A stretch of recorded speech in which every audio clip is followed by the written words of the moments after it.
esteemed speakers, presenters, and participants. Assalamu alaikum and good morning. Welcome to the third International Conference on Palestine Studies, organized by Hashim Sani Center for Palestine Studies at University Malaya and the International Institute of Advanced Islamic Studies. We are pleased to have 7 guest speakers and 13 presenters at the conference this year. The title, Genocide in Gaza, was decided a year ago after we had concluded the previous conference. Genocide is defined as the denial of the right of a people to exist and the attempt to annihilate them. It was in January this year, the ICJ had ruled that Israel is plausibly committing genocide in Gaza. But you know, it was already clear to us long before that. As someone who has been involved in relief work in Gaza for 16 years, and with the team for Viva Palestina Malaysia on the ground in Gaza, working daily since October 7 last year, we have had to address the critical needs arising from various aspects of genocide. We had to give food aid to a population that was starving because Israel prevents or restricts food and essential supplies coming into Gaza. We have to give tents to people who have been displaced from forcible transfers. We set up shelter classrooms due to the destruction of schools. We set up mobile clinics because essential infrastructure like hospitals were bombed, and support the families who lost their breadwinners from mass killings and bombings. Here at the Hashim Sani Center, we have been deeply affected by the genocide also. Dr. Rifat Al-Arir, the poet, writer, and lecturer, who was killed in an Israeli airstrike on December the 6th last year, was a senior non-resident scholar at our center. Or Dr. Ryan Kadura, who did his MA at University Malaya here, and in fact he designed the logo for our center. He was a presenter at our conference on settler colonialism 2 years ago. And he was killed in an Israeli airstrike with 55 members of his family, including all his children, last year in November. Our research fellow, Dr. Mohammed Al-Akkad, who is presenting this morning, was also living under genocide for 6 months before he managed to leave Gaza with his wife and children and come here. And yet, despite the immense suffering endured by the people of Gaza, in these 40 months of genocide, there's been a concerted effort to silence Palestinian voices by the global powers and Western media. So for this conference, we made a conscious decision to center the voices of those who have been directly impacted by this ongoing tragedy by inviting Palestinian academics and researchers to cover various aspects of this genocide. We have presentations on the way the genocide has been covered in the media, on the impact of the attacks on the health and education sectors, the targeting of children in genocide, and the impacts on reproductive health in Gaza, among other topics. Our keynote speakers are Dr. Mahmoud Al-Hitani, Associate Professor in Linguistics and Translation at Hamad bin Khalifa University in Qatar, Mr. Ahmad Al-Nawood, the journalist, founder of We Are Not Numbers and Palestine Deep Dive in the UK, Dr. Noor Naim, a specialist in artificial intelligence and a founder of AI Minds in Turkey, Dr. Yusuf Al-Jamal, the writer and translator, as well as a senior non-resident scholar at our center, Mr. Muhammad Shihada, a prolific writer and analyst, and Dr. Malaka Shweik, who will speak online, and she's an associate professor in international relations at the University of St. Andrews in the UK. We're also pleased to announce that His Excellency Hussam Zonalot, from the Palestinian Ambassador to the UK, has agreed to speak tomorrow morning live from the UK at 9 AM, if you would please listen in. I hope you all take the chance to engage with our speakers who have come from various parts of the Palestinian diaspora. The world cannot turn away from the atrocities committed against the people of Gaza and the Palestinians. We must confront these realities with courage and clarity and reject any attempts to sanitize or justify crimes against humanity. This conference is a step towards breaking the silence, exposing the truth, and galvanizing action. May this conference be an opportunity for us to learn more and to act upon what we learn, inshallah. And inshallah, next year, the topic for our conference will be rebuilding Gaza. Thank you.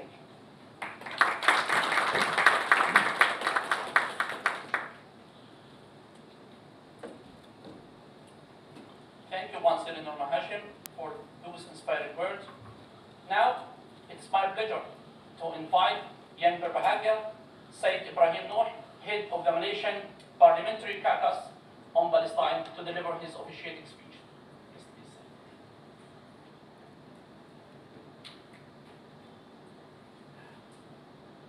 Bismillahirrahmanirrahim. Assalamualaikum warahmatullahi wabarakatuh. Good morning, ladies and gentlemen. Thank you very much for the introduction. Masri Norma Hashim, my dear friend Dr. Nazari, fellow speakers, fellow participants in this third international conference on Palestine Studies, organized by the Hashim Sani Center of Palestine Studies and also IAIS. I congratulate you all for having this conference. I believe there have been lots of conferences here in IAIS, and we will continue to do so as we struggle for the Palestinians. First of all, I extend my deepest gratitude to all who have gathered here today. We are united by a shared commitment to the pursuit of justice and humanity. As we meet here today, the devastation in Gaza remains etched in our collective conscience. The October 2023 war and subsequent barbaric military campaigns by the Zionist regime have led to unparalleled destruction, with countless civilians killed, displaced, and deprived of basic necessities. The deliberate targeting of civilians, journalists, medical assistants, and essential infrastructure alongside the ongoing blockade has been described by many legal experts as acts of genocide under the 1948 Genocide Convention. This conference, I believe, offers a platform to examine the evidence and scrutinize the systemic nature of these atrocities. The term genocide carries grave implications, and its use must be accompanied by urgent global action to address and prevent such crimes. I remember perhaps a year ago, a little bit more than a year ago, that there were many who were not so, they were reluctant to actually say that this is a genocide. But there were also already people saying that this is genocide, and I was one of them. I remember in one of the conferences I attended, online webinar, coincidentally done as well by the Arab Organization of Human Rights in UK, and I attended the same conference yesterday, last night, 1 AM. The same conference I mentioned earlier that time was on the hypocritical nature of the West on the term of genocide, as well as on the action taken by the courts on genocide. And I think there were also a lot of naysayers of how the courts were looking into the issues of Palestine. ICJ, ICC as well. People were also, giving certain, I would say, maybe not believing that ICC would be able to also do the same thing that they did for Ukraine and Russia. And it took a long time for them to finally then help the prosecution or help the or issue the warrants of the arrest warrant for Netanyahu and also Gallant. So I think this is a continuous struggle that we must have. And to me, the recent developments in international law provide a glimmer of hope. the ICC's issuance of arrest warrants for Israeli Prime Minister Benjamin Netanyahu is a key signal that there is no one above the law. And simultaneously, the International Court of Justice is deliberating genocide allegations against Israel, as we all know. These legal actions reaffirm the global community's commitment to addressing impunity for war crimes and crimes against humanity. However, these mechanisms require strong support from all sectors, governments, civil society, and crucially, parliamentarians as well. Parliamentarians play a big pivotal role in shaping national and international responses to the Palestinian struggle. As elected representatives, as I am as well, we influence policies, pass resolutions, and mobilize public opinion to advocate for justice. The Malaysian caucus on Palestine has been quite united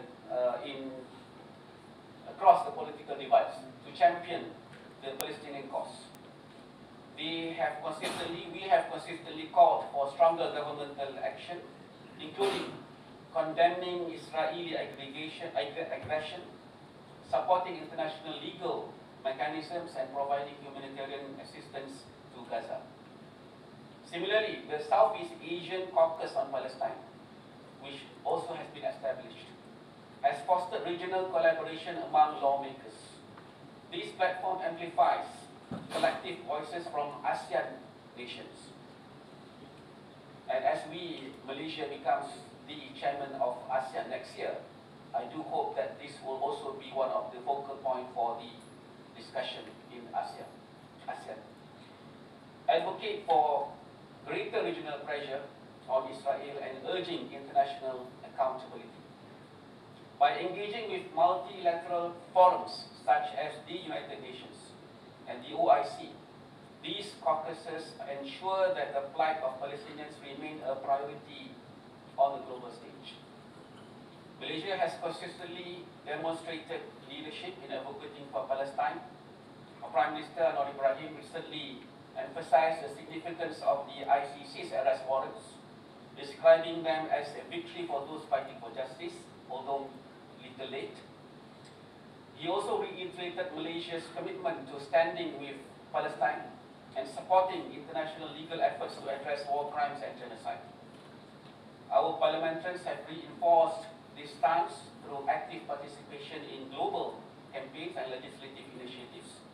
They remind us that justice for Palestine is not merely a diplomatic issue, but a moral imperative that requires relentless advocacy and solidarity. This conference is a critical platform to bridge the gap between academia, activists, and policy making. By examining the historical, legal, and also socio-political dimensions of the genocide in Gaza, I hope we will be able to propose actionable solutions that go beyond rhetoric. The findings and the resolutions from this event should give and should guide parliamentarians, should guide us, governments, and international bodies toward meaningful action. I urge all participants, all viewers, to use this opportunity to strengthen partnerships and develop strategies that translate our collective knowledge into action. We must hold perpetrators accountable. We must support the victims. And we must work toward a just resolution that ensures the safety and dignity of the Palestinian people. Ladies and gentlemen, this conference reminds us of our shared responsibility to stand against oppression and advocate for justice by whatever means. Parliamentarians, scholars, and civil society must work hand in hand to ensure that the voices of the oppressed are heard and that their rights are upheld. Let us resolve to translate our discussions into tangible steps toward ending the genocide in Gaza and secure a future of peace, dignity, and justice for all. Thank you very much, and I wish you a meaningful and productive conference. Wabillahi taufiq wal hidayah. Assalamualaikum warahmatullahi wabarakatuh.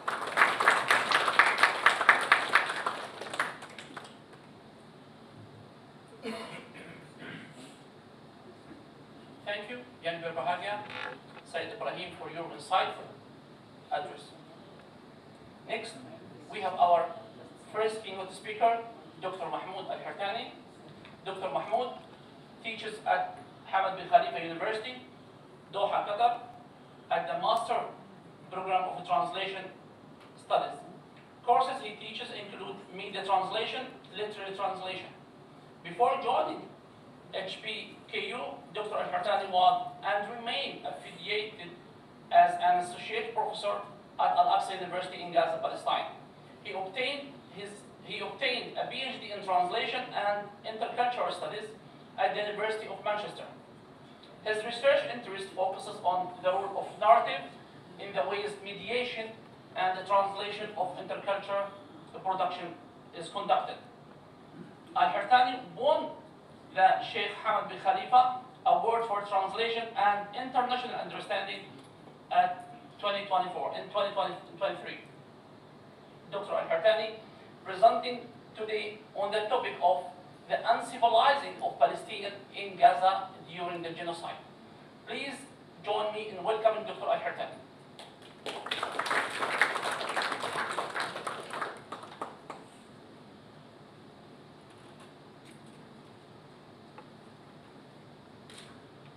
Good morning, everybody. WB Sayyid Ahmed, Warisari, Hashim. Thank you very much for the invitation to Solidarity. Thank you all for coming, esteemed guests. My talk today is about decivilianization and media in Palestine. Thank you very much.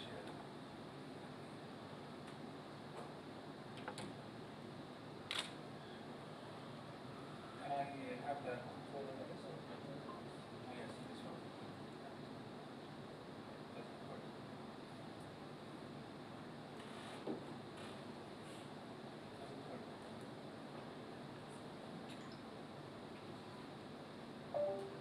Nice. So I'll try to be quick since we are given 20 minutes. I'll talk about human rights in Palestine in general, the concept of the civilian, which is, I think, very important nowadays, given the constant processing of de-civilization of Palestinians. I'm going to connect dehumanization, demonization to de-civilization. Since the gap that is covered here is that in cultural studies, in post-colonial studies and decolonial studies, researchers address the importance and the dangers of dehumanization of Palestinians, paving the way for killing, etc. And also they talk about demonization, but little attention is paid to the idea of decivilianization, which is actually the technical application or the practical application that gives Israel legal right to kill Palestinians. And I'm going to talk about media coverage and why I inserted translation here, because translation is the vehicle over which news travel fast and wide over media outlets. Specifically, if there is a monolingual reporter on the ground, he listens to people, interpreters, fixes, and then they put their reports in the recipient end in their language, while the recipients do not know what is happening there in the ground, in the language of the victims. It's very important. And I derive the importance of language and society and life from Martin Heidegger, the German philosopher, who came out with the idea that people actually do not speak the language. The language speaks through them. And there is a huge language problem when it comes to the Palestinian right representation over the world, not only inside Palestine. And I had a chat with somebody yesterday that ignited a lot of thinking in my mind at the house of Professor Faril Attas. We were talking about displaced Palestinians and displaced Israelis. And people are talking about these things with parity, as if the displaced Palestinians are in the same conditions of displaced Israelis in the same situation, which is actually do a lot of injustice to the Palestinians as before. And people consume this discourse. Even the victims themselves, they talk about displaced Israelis. So this is the importance of how language functions through time and space and society in general. I'm going also to talk about adventure, emergency, excessive use. These are used in my analysis of how decolonization take place. And also I'm going to touch upon, I'm going to be fast actually. These are a lot of topics, but I'm going to be fast because I would like to open the discussion and to do something new about the situation in Palestine, and then we are going, I'm going to open the floor or open the situation for discussion on how to decolonize the anti-colonial means themselves, and this is debated now. We want to decolonize the discourse, we want to decolonize the narratives of the colonial entities or the post-colonial entities, but we still use the same means that are available to us and made in the West. This is another thing we need to touch upon. I think I will start with human rights as laws are mediated in English-speaking media with a specific reference to the current Israeli war in Gaza, Palestine. How human rights laws can be effective or ineffective depending on the ways in which death and suffering of civilians are covered by media. The concept of the civilian, as defined according to different literatures on international humanitarian law, as a person who does not belong to combatant groups. And here is a thin line between the combatant and the civilian. In case of doubt, the literature actually stresses that in case of doubt, and Israel has been excellent in working in the case of doubts, creating case of doubts. Neil Gordon, an international specialist, says that Israel is, and he's a Jew by the way, he's based at London University. He says when it comes to international humanitarian law, Israel is excellent at pushing the limits of international humanitarian law. Each time they use different strategies, different tactics. Even sometimes they hijack the Palestinians' resistance tactics under the title of mirroring and inversion. Now, if you look at the Israeli discourse in English specifically, you would feel that it is the Palestinians who are invading Israel. And you feel that every day there is a 7 October in Israel. Every day since 7 October. And this is really interesting to discuss. So in case of doubt, civilian remains civilian according to the literature. I don't want to read this. So I would like to highlight Francesca Albanese's definition of decivilization. Actually, I was reading her report. You know, everybody knows Francesca Albanese, the UN Rapporteur on Human Rights in Palestine, and she's very active. And I think she is the first to highlight the importance of this concept in her reports. Decivilization, according to her, and it became used by the UN. Luckily, they canonized it. Refers to the treatment of Palestinians as collective incarcerable threat in an effort to strip them of their status of protected persons. And that is actually what is happening technically and legally and scientifically in the ground. Specifically when we talk about artificial intelligence, as Dr. Noor is going to discuss. Rendering them ineligible for protection as civilians, specifically with these leaflets that they drop on people, the text messages, everything the Israelis are doing, even the knock on the roof missile or rockets. Actually, all of these are tactics in order to say that we are killing the Palestinians in the right way. We are killing them legally. And there is this title actually in a book I translated into Arabic, The Human Right to Dominate. There is this chapter titled The Human Right to Kill. So these rational colonial institutions or colonial powers, informed by science, we know that Western civilization is very cruel, very rational at the same time. They do not do things in vacuum. They have to rationalize, they have to offer ethical justification of whatever, or legal justification of whatever practices they do against the indigenous or the natives.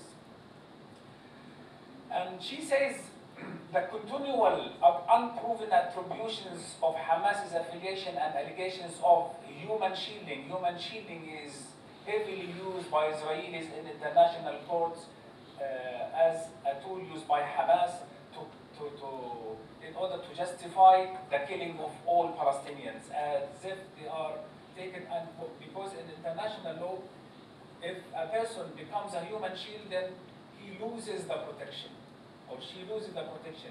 Even if it's a hospital or a medical center. This is why Israel, before invading any hospital, they keep claiming that it is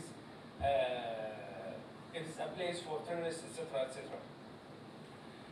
A core feature of Israeli conduct, she says, Albanese, I'm quoting here, since 7 October has been the intensification of its de-civilization of Palestinians, a protected group under the Genocide Convention.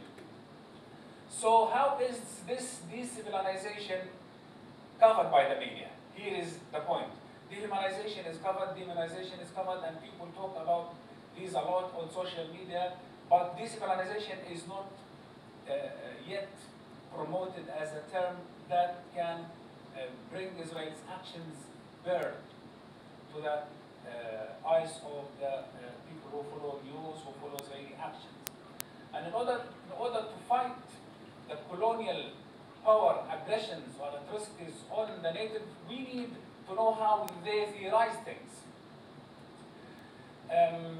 Now, despite all the literature on Palestine, we all know that the ICC is only the tip of the iceberg. The ICC arrest warrant is only the tip of the iceberg. The UN has been issuing resolutions against Israel since 1948, hundreds of resolutions. Israel, Zionism as a racist movement, Israel as an apartheid state. A lot of the literature is there. But the thing is that why the Palestinian situation exacerbates, despite all these resolutions in favor of Palestinians in international forum, including Amnesty International, human rights organizations such as Human Rights Watch, even Israeli human rights organizations such as Beit Salem. In 2021, Beit Salem declared Israel as an apartheid state. It's an Israeli liberal organization. So why the situation exacerbates, and each time the Palestinians are subjugated to more aggression, as we are seeing in the genocidal war in Gaza? I think there are 4 factors that actually affect change of situation in human rights in a country. These are including, of course, a result of activism in the streets, etc., etc. But when it comes to official change, people have to look at international human rights organizations, international community, powers that can take, without, when we come to the willpower as a factor that promote human rights, we cannot ignore the fact that European countries, European leaders took it personally with Netanyahu himself. And the ICC arrest warrant is not against Israel, by the way, it's against Netanyahu himself, who has been insulting European leaders for a long time. And I think that European leaders facilitated, even Biden himself, maybe silent or didn't attack the ICC arrest warrant because he has a real personal problem with Netanyahu, who actually despises everybody on the world. So we cannot also exclude the importance, the significance of media as a power that can act as a leverage for human rights through not only factual we stress the word factual here because if you follow the news, you will see that Palestinian human rights are covered in Western media. If you click on Google, you will find BBC covering Palestinian human rights. The thing is, it's not about factual. It's not about, and we are going to talk about adventure news, which is suggested by Shelwarki, where people, under the guise of objectivity, would say that Palestinians, yes, are killed, Palestinian plight exists, and Palestinians are oppressed, etc., etc., but they don't take a step further to help alleviate or bring a solution to the suffering. They have their own other tactics that amplify Israeli suffering at the expense of the Israeli suffering, at the expense of the Palestinian plight, amplifying, again, depicting the resistance movements as superpowers who are really ready at any moment to raise Israel out of the face of earth.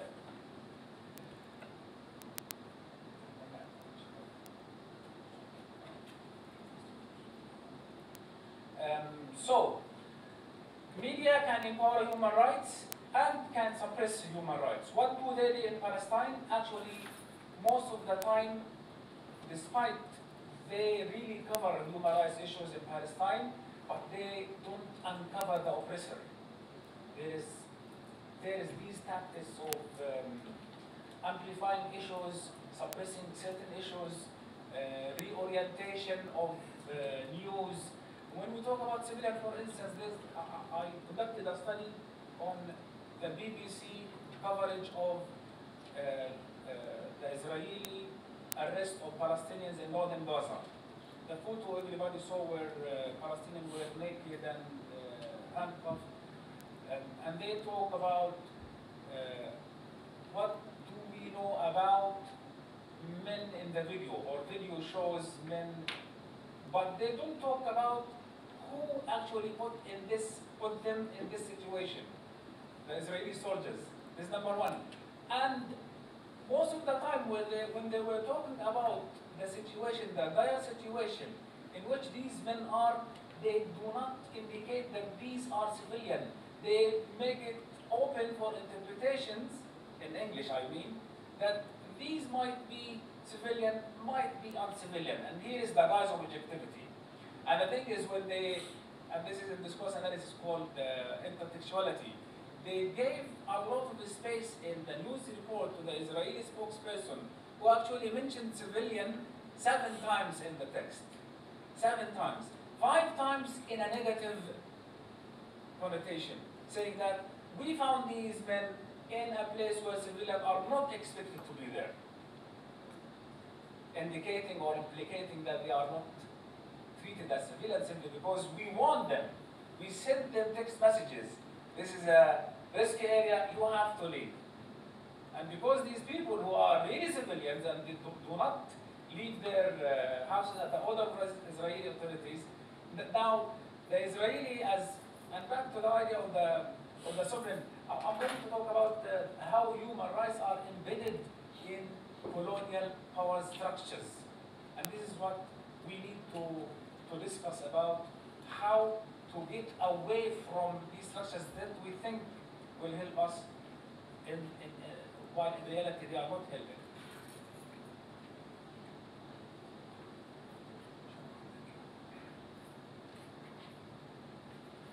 I think I covered this already. Adventure news, where people offer factual narratives describing the situation using maps without context, reporting random and isolated events, and therefore fail to make an ethical demand on spectators.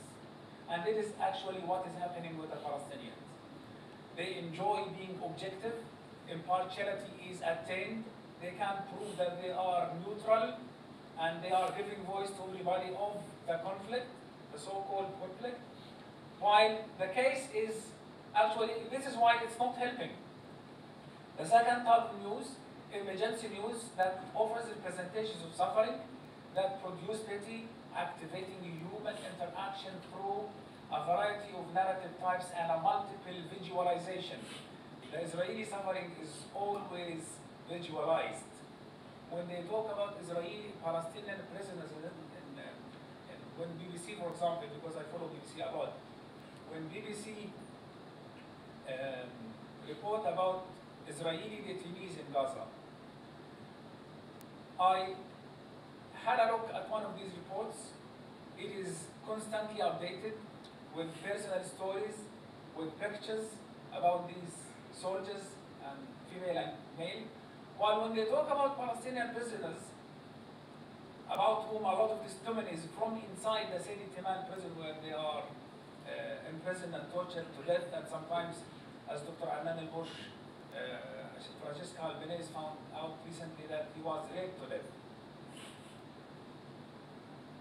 You would find something in Arabic about Dr. Adnan al-Bush, but nothing in English. And this is another thing. Here, translation is in operation in favor of colonial structuring of realities. Yeah. The third type is ecstatic news, and people in the literature mention what happened in America in the aftermath of the September 11th, when all news went mad about what happened in the towers in New York, where live footage and uninterrupted flow of images. And the same thing can be applicable to what happens in the news in the Western world after October the 7th. The fever that struck all of them, asking anybody who appears, do you condemn Hamas, do you condemn Hamas? And the anger that spread around the media outlets around the world.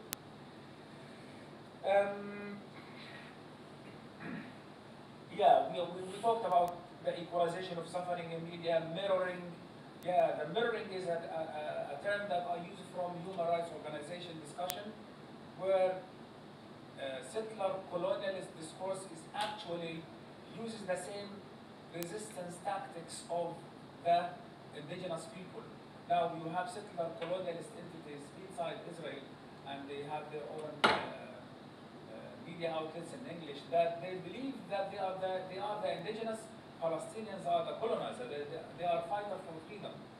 Smotrich, for example, is a good example. And they are angry. Sometimes when you see Smotrich, sometimes he cries on cameras. We are the subject of violence. The Palestinians are actually taking our land. We have to liberate it.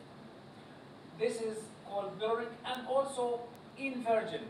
And if we are not aware of these techniques, we are not going to understand the American unequivocal support, the American grassroots, the American populist culture of supporting of Israel. Because there are a lot of people who believe what the Israelis say in their reports about what's happening in Palestine. And in this context, actually, we understand why Donald Trump came out with this idea that Israel is so small. I looked at the map and I found that Israel is a tiny place. We have to expand it. Yeah, he feels pity for the Israelis.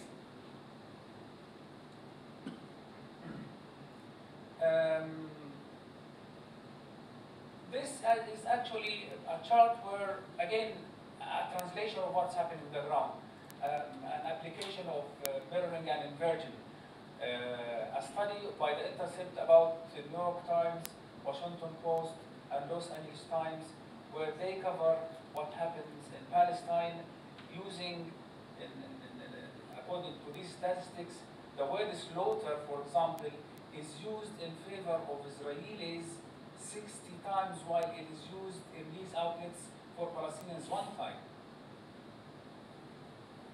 The word horrific, 38 times for Israelis, 4 times in the same period for Palestinians. The word massacre, 120 times for Israelis, 4 times for Palestinians. And here we look, Frantz Fanon in his book, The Wretched of the Earth, which he wrote in 1969, I think. He says that when we, the native, are encountered with journalists from the West, and then when they use objectivity, it's always literally saying, when objectivity is used by the colonizer, it is always directed against the native, where it produces dominant understanding and values while at the same time pretending to be free from any ideological influence. I think I need to jump to what lies beneath. I've already talked about the civilian issue here. Yeah, the translation issue. You might wonder what is the role of translation in this. If you look at this, Wikipedia, if you check anything in Arabic, you will find that it's like a logo. تضامنا مع حق الشعب الفلسطيني and in red لا للإبادة الجماعية في غزة، لا لقتل المدنيين، لا لاستهداف المستشفيات والمدارس، لا للتضليل والكيل بمكيالين، أوقفوا الحرب وانشروا السلام العادل والشامل.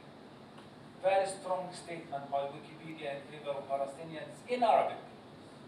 The translation of this is in solidarity with the right of the Palestinian people. No to genocide. It calls in Arabic, it calls it genocide. No to genocide in Gaza. No to the killing of civilians. No to the targeting of hospitals. No to the misleading and double standards. And this is very ironic from Wikipedia. No to misleading and double standards. Stop the war. Spread just and comprehensive peace. While in English, nothing of this appears. In the English version of Wikipedia, nothing of this appears. Nothing of this is there. And they are talking about double standards. Now, the thing is that an Arab who doesn't know English might think that these Western-produced media, big thing like Wikipedia, is in favor of Palestine. Then there is just a solution for us coming soon, because they are very influential. And here is actually, we learned in the first years of our university years that translation is a bridge between civilization. In this case, translation is actually a vehicle for misleading. What lies beneath? I think I've already touched upon these things when I said the human rights emerged in the European context of 1940s, and while these warring nations, I mean the Western nations, were colonial entities, and these human rights systems were created along the lines of the needs of the superpowers themselves. So this is why, as a researcher, I don't feel surprised when the British government, when the French government unequivocally support Israel, because to their mind this is within the sovereign right of the state. When the human rights systems were created, actually they gave the sovereign right to kill and to make people live and to make people die within the hands of the state. This is why now Israel is making some investigation inside Israel, telling the world that we are doing the investigation. You don't need to get involved. I like what this professor says about the figure of the civilian. He is based at Edinburgh University. His name is Nicola Pirojuni. And he says the ways in which human rights laws are designed, practiced, and covered by media show how racial and gender hierarchies sustaining global colonial governance have structured the laws of war and the category of civilian. People think that Netanyahu, when South Africa actually filed its case against Israel in the International Court of Justice, people thought that it would be an easy thing. It's a piece of cake. It's a televised genocide. But when it comes to reality, when it comes to laws, Israel has a lot to say. Because it knows how to use laws, which are actually designed in the interest of the powerful. So, Pirojani calls for the abolition of international hierarchies, including the human rights system, and he even further argues that decolonizing the legal figure of the civilian means to decolonize the anti-colonial means, which is very important, I think, of decolonization, because the Western-centered colonial rationale continues to inform contemporary conflicts.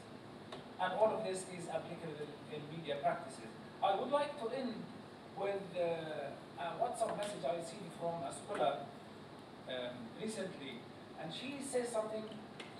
I asked her afterward that where did you get this quote from, and she gave me the title of the book, which is Digital Degrowth, in which the writer actually goes further than decolonizing the anti-colonial means.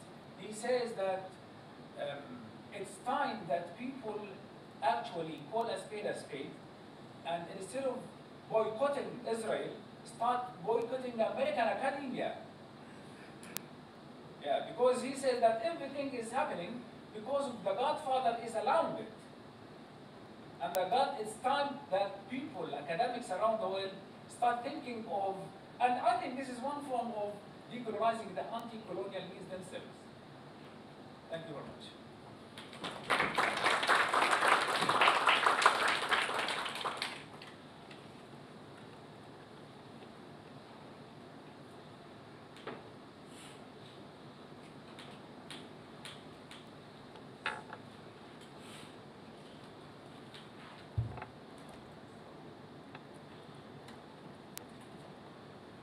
Thank you very much, Dr. Mahmoud Al-Hartani, for your thought-provoking keynote.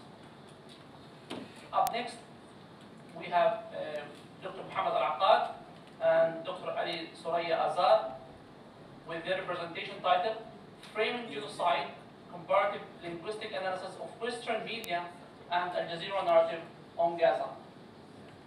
So, it's mine.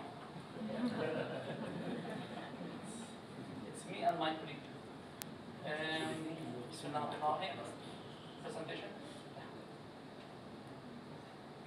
So it's very interesting. Today we are going to speak about how the Western media narrate the war in Gaza and the genocide in Gaza especially starting from October 7th up to date. So in the mainstream of Western media, we are focusing here and we are navigating only on BBC because BBC is considered one of the most prominent, I think, in my personal point of view, one of the most prominent and trustworthy mainstream media in the West. So this is our topic, framing genocide, comparative linguistic analysis. So we are going to do a kind of comparative text and critical text analysis between Western media and the Eastern media narratives, which is framingly we are speaking here about Al Jazeera. Okay, perfect. Okay.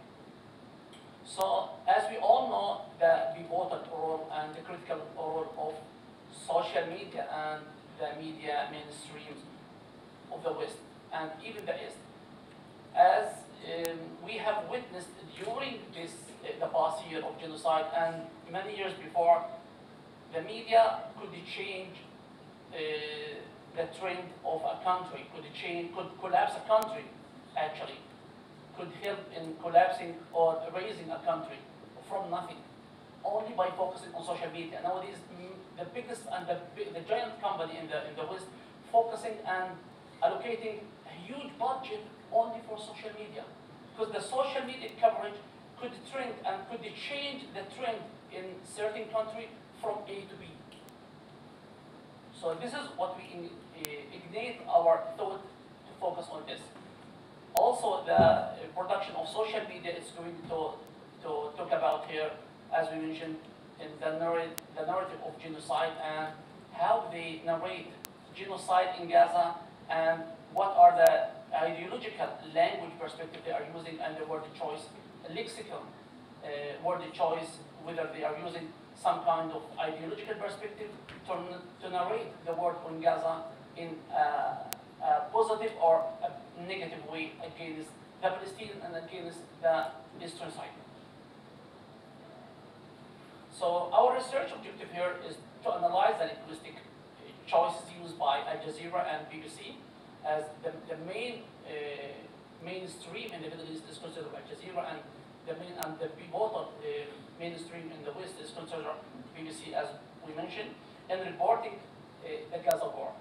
So to identify also the underlying ideological and cultural biasness. So here we are focusing on the bias, and I think no need to have many articles or many research papers because it's very clear, it's very obvious to anyone can see the bias in terms of not only BBC, but most of the Western media, unfortunately. And even by default and maybe by the grace of Allah, this war and this genocide in Gaza, as we say in Malay, the Buka Mosque, which is fall and reveals all the real faces of the people, whether in the east or the west. So also our main objective also to understand the impact of these narratives on the global audiences and how these narratives are going to impact the audience's understanding. So here it's a very, very interesting topic. Over 100 BBC staff accused network of pro-Israel bias in Gaza coverage. So even the staff of BBC itself, they are accusing the coverage of the mainstream with biasness toward or pro-Israel. So the consequences of adequate coverage are significant there. Every television report, article, radio interviews that has failed to robustly challenge Israeli claims has systematically dehumanized Palestine. It's very clear. So they have signed a petition and sent this petition letter to the head of BBC, reported by the Independent. So what are the theoretical framework? The theoretical framework we are going to use for this study is the CDA, which we call critical discourse analysis, in order to examine the power, ideology, and the language used in media narrative, what kind of language they are using. Sometimes they are using sympathy or emotional language in order to attract the audience, in order to make the audience sympathize with one another. Framing theory explores how media shapes audience's perception through selective emphasis. The representation of conflict here, we focus on the portrait of victims, aggressors, and geopolitical power dynamics. In terms of methodology, I think my colleague, Dr. Ali, will continue. Yeah. Come in.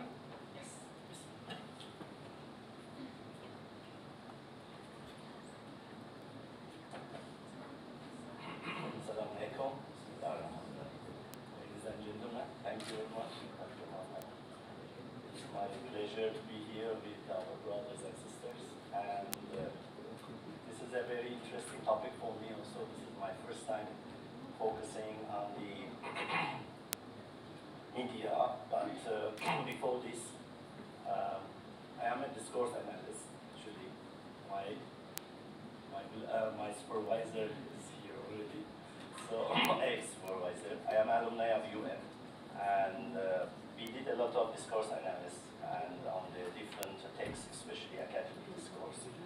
This one, when Dr. Muhammad invited me to join this kind of collaborative research, it was very interesting for me to look at how the lexicons and structures, syntax, and rhetorical strategies of the writers, how they shape and influences our perceptions when we are reading the news, especially on the media. The methodology that we followed and employed in this comparative discourse analysis study was a kind of, as you know, discourse analysis is a kind of qualitative research design. So we focus on the content, understanding of the messages or the text and discourses that are being used in this corpus. And we collected our data from different two sources of the news articles, Al Jazeera and BBC. And we tried to filter and screen the data to see to avoid being biased selection of our data. These are the principles and basic principles of the research methodology, as you know.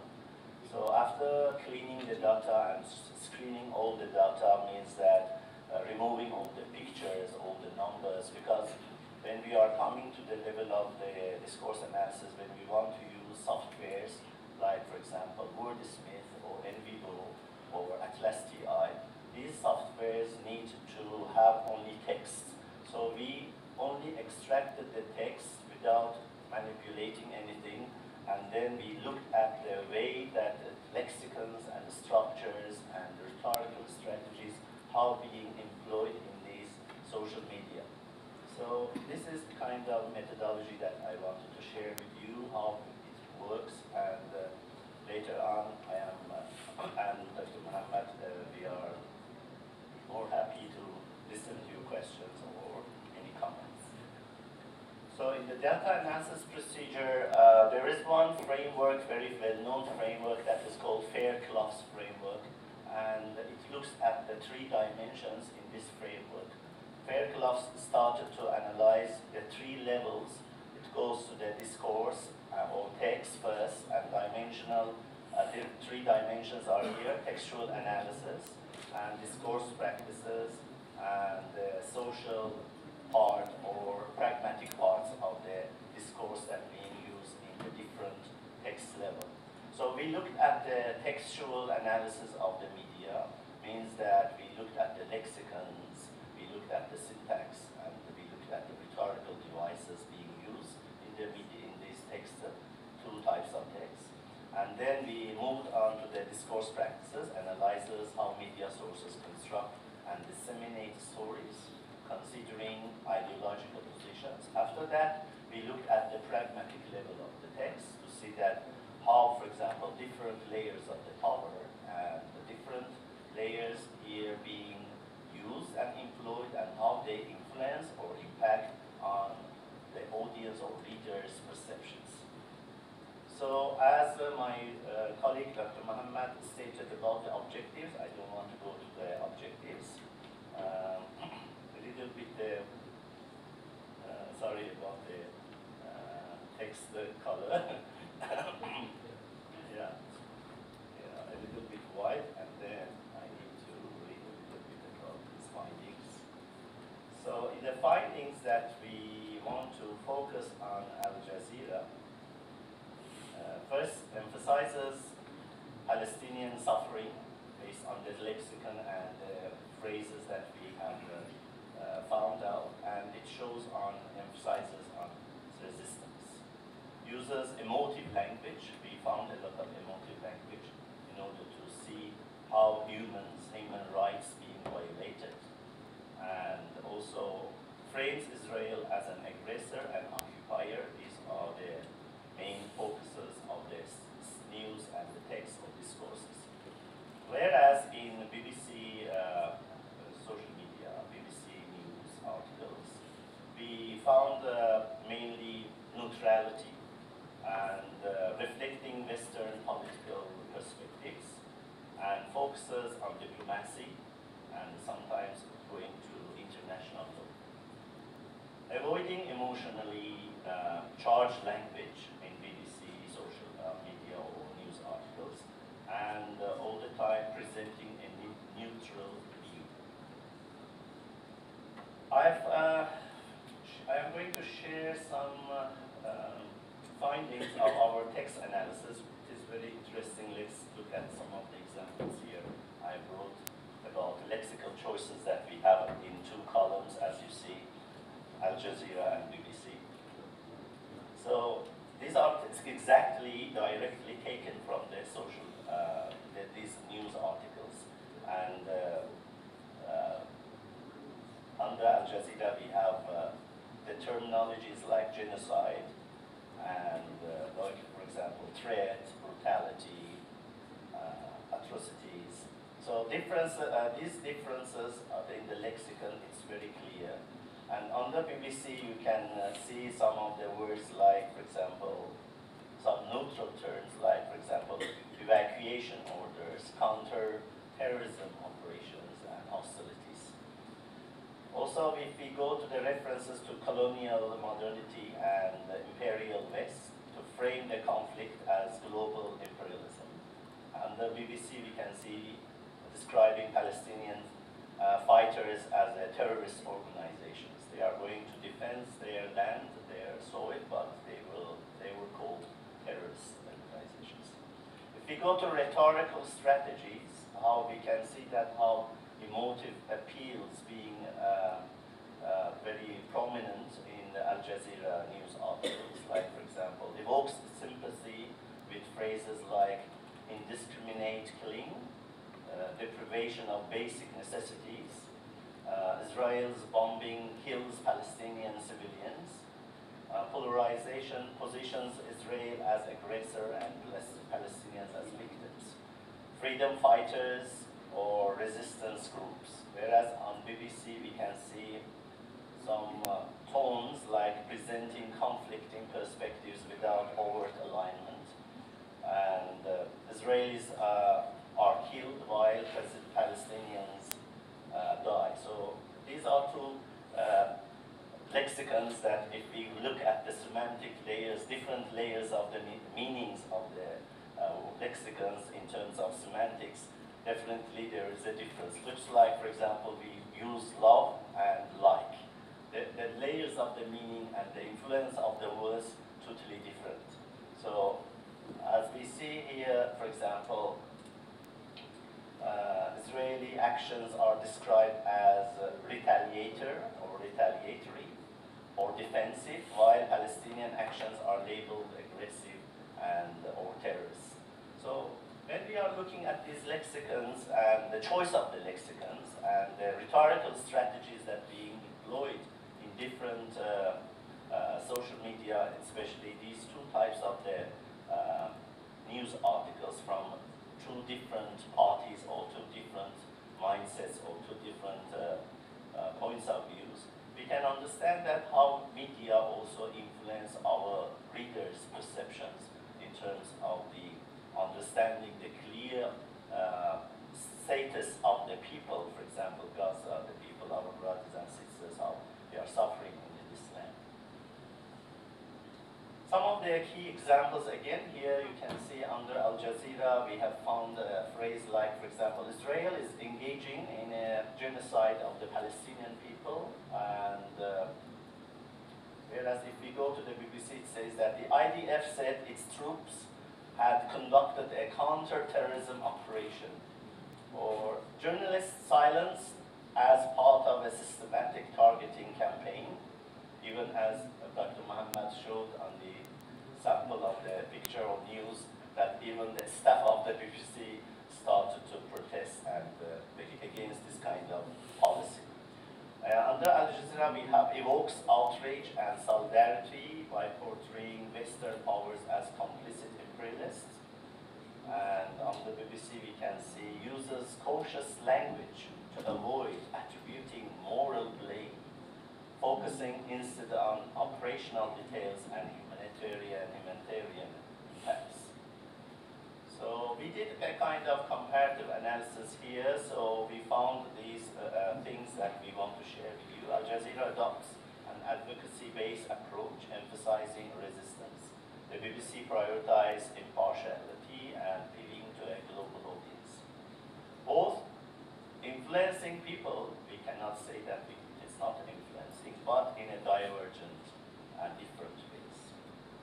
In socio-political implications, Al Jazeera mobilizes grassroots activism and regional solidarity. BBC fosters diplomatic engagement through neutral reporting.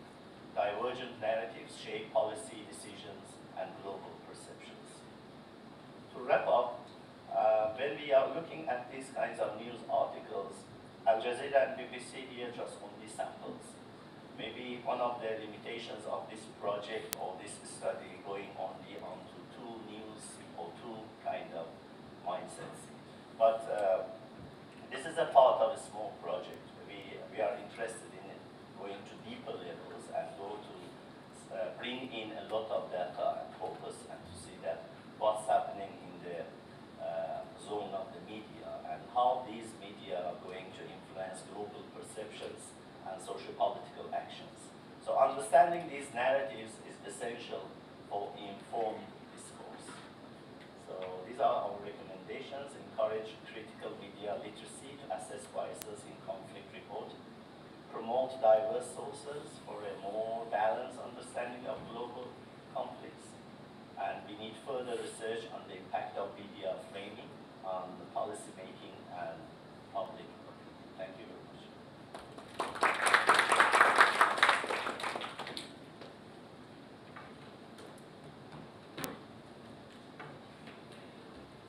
Thank you very much, Dr. Arafat and Dr. Ali Azad, for sharing your valuable research. Now, we will take a short break. Please join us for refreshment. We will resume back at 10:40, inshallah.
Welcome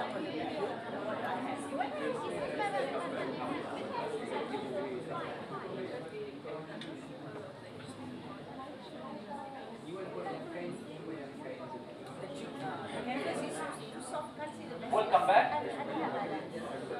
Our next session features Mr. Tawrib, Ms. Naya, and Mr. Niasi, Mr. Osman, on award reporting in the Bangkok Post, CNN, and Al Jazeera, and comparative critical discourse analysis. Please give them a warm welcome.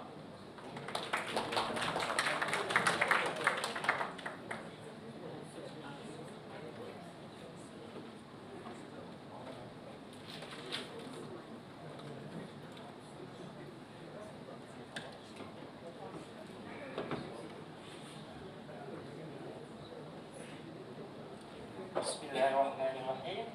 Assalamualaikum warahmatullahi wabarakatuh. Good morning, everyone. We are from Prince of Songkla University Botany Campus, Thailand. Ladies and gentlemen, language can shape our perception of conflict. Every news headline tells a story, but rarely the full truth. Ladies and gentlemen, you are here with us on the reserve. Gaza war reporting in Bangkok Post, CNN, and Al Jazeera. Comparative critical discourse analysis.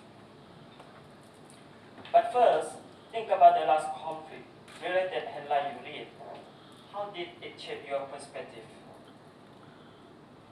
Our beloved audiences, today we will explore how media headline influence opinion on the Israel-Palestinian war. Therefore, the present study attempts to explore how Thai and non-Thai media report on the Israel-Palestinian conflict using critical discourse analysis. Also, we seek to figure out concealed bias and framing method by addressing two questions. For the first question, do the Bangkok Post, CNN, and Al Jazeera reveal any ideological bias toward the Israeli or Palestinian in their news reporting of the Israeli-Palestinian conflict? Second question, how are the actors in the Gaza-Israeli conflict represented in the Thai and non-Thai media coverage? Now, we have a look at the literature review to set the context for our study. It cannot be denied that the Israel-Palestinian conflict is one of the most important issues we face today. With events like Israel police attacked the Al-Aqsa Mosque, according to Belmont 2023, highlighting the unpredictable situation. Factors like occupation, settlement expansion, and worsening condition increased cycle of violence from both parties that sparked global protests. Let's move to the media discourse and news headline.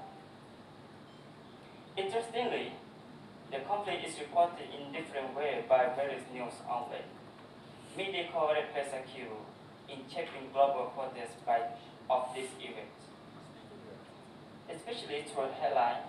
According to Bell 1991, it said that impactful narrative tools that influence public understanding. However, headlines are not neutral. According to Richardson 2023, argues that they contract ideological bias, they contract ideological stance, especially in conflict reporting. So, this makes analyzing headlines essential for improving media literacy. Now, let's move to know the detail of Bangkok Post and other media outlets by far.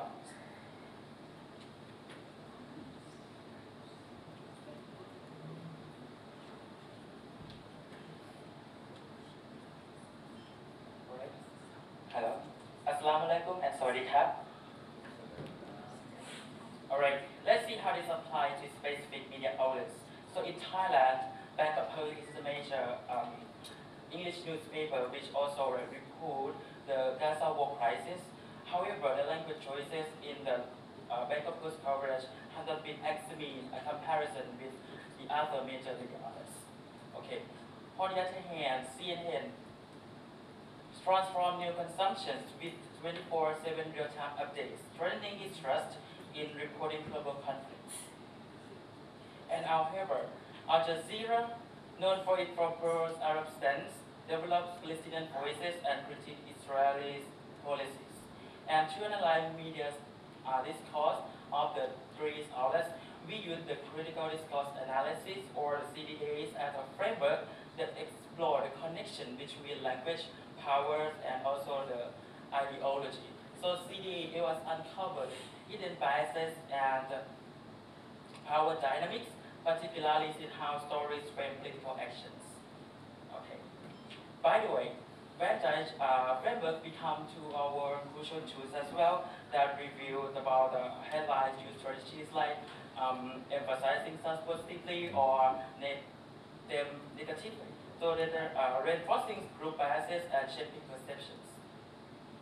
And in our reviews of previous studies on the media discourse, it can be noted that researchers use Vantage ideological square, found patterns of the bias in terms of using language of the, like considering pressing and criticizing the party, and show ideological framing reflecting specific perspective on conflicts. So, for example, Nikadu 2023, as you see on the screen, conducted a critical discourse analysis or CDAs on the American newspaper and found that the Ethiopian government was framed as heroic and the TPLF as a terrorist and traitors. So this like creates a divide between the in-group, the government, and also the out-group, the TPLF. So meanwhile, Busilovskas and Maximenko in 2022 show that the hidden ideology in using of the language, as well as by the Russian media that justify the Ukraine war as defensive and downplay the Western sanctions and label the Ukrainian forces as Nazis, aligning public opinion with Russian goals. And in addition, our year 2023 compared the Washington Post and the Moscow Times and found that the former emphasized about the Russian aggression and Ukrainian boundary, while the latter took a more like balanced views of the political leanings. And also in Amara 2024, conducted also a CDA study to analyze the Al Jazeera, that pro-Palestinian narrative in the coverage. So they found that Al Jazeera can reveal about the Palestinian sufferings and resistance, but framing Israeli actions negatively. So although these studies have been analyzed by the critical discourse analysis, none of the studies focus on how a Thai medium presents its ideology to local audiences, like differs from the Arab or Western media. So these studies try to fill the gap by comparing how the Bank of Post, CNN, and Al Jazeera frame the conflicts of the and review ideological perspectives, like shaping our understanding when we go to like see about the Thai and international media outlets. So now let's move to the methodology.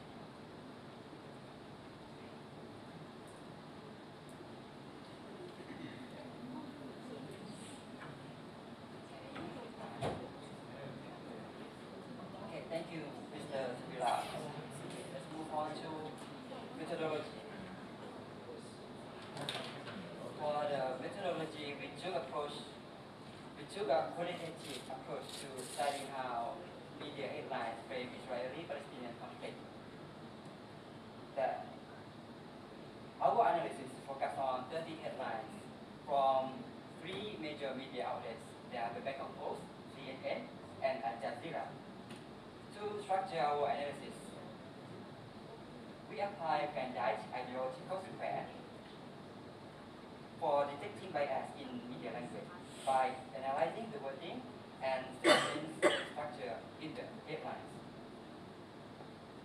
We uncover pattern of bias and their potential impact of audience perception of the conflict. Okay, let's move on to our findings of research. Question 1. Do the Bangkok Post, CNN, and Al Jazeera reveal any ideological bias towards the Israelis or Palestinians in their news reporting of the Israeli-Palestinian conflict? Based on our analysis of headlines from these three outlets, using Van Dyke's ideological square, we found 4 key categories of bias in their news, in their coverage. Well, the first one is emphasizing positive past.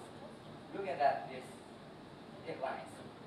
CNN frame Israel as peace-seeking or constructive. For example, in the headline,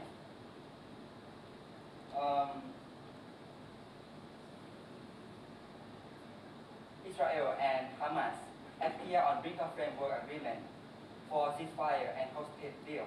Israeli source says, highlight Israel's proactive role in peace effort, first light on brink of framework agreement for ceasefire and post-peace deals. Subtly portray Israel as peace-seeking. Similarly, the headline, Israeli strike that kill 45 at camp for displaced Palestinians in Rafah, a tragic error. Netanyahu says, shift focus from aggressive to regret by. So, thank you. Sorry. Similarly, the headlines, Israeli strike that kill 45 at camp for displaced Palestinians in Rafah, a tragic error. Netanyahu said, shift focus from aggression to regret by using the term tragic error. So this example illustrates how CNN is trying to convey the Israeli leader. Netanyahu could realize he is not supporting this evil act, but it occurred unintentionally. And next, emphasizing negative them. According to our analysis, it revealed that both Bangkok Post and Al Jazeera utilize language strategy to emphasize negative consequences of opposing action in the conflict. The Bangkok Post focuses on Hamas' chief position on this fire. So suggests that in this headline, Hamas' action led to Israel's response, making it seem more justified for Israel and subtly shifting blame onto Hamas. On the other hand, Al Jazeera uses strong emotional language to criticize Israel. For example, in this headline, Al Jazeera uses the word bloodbath to show extremely violent and suffering, making Israel's action seem really aggressive. And next, de-emphasizing negative acts. CNN and the Bangkok Post use softer language to describe Israel action.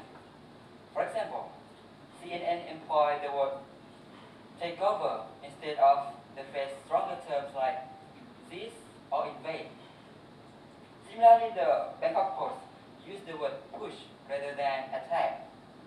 So these word choices appear to downplay the severity of Israel's action, presenting them in a less aggressive light compared to more direct language.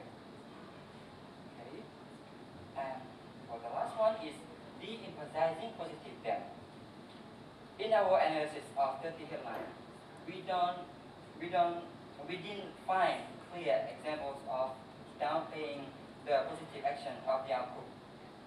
Instead, CNN focused on broader discussion about global humanitarian aid and international responses, rather than effort by Palestinians to protect civilians or negotiate ceasefire. Similarly, Al Jazeera did downplay positive action by Israelis in its headlines. So overall, we can clearly see that CNN and the Bangkok Post tended to soften criticism of Israel, while Al Jazeera focused more on highlighting Palestinian struggles and portraying Israel as aggressive.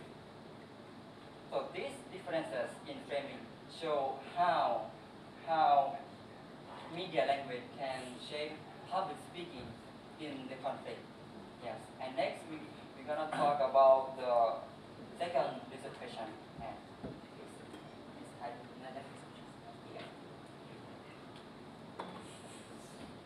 Okay, so to answer the second research question, how are the actors in the Gaza-Israeli conflicts represented in Thai and non-Thai media coverage?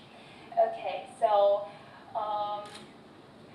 for our analysis, it can show a clear differences in how power dynamic were portrayed.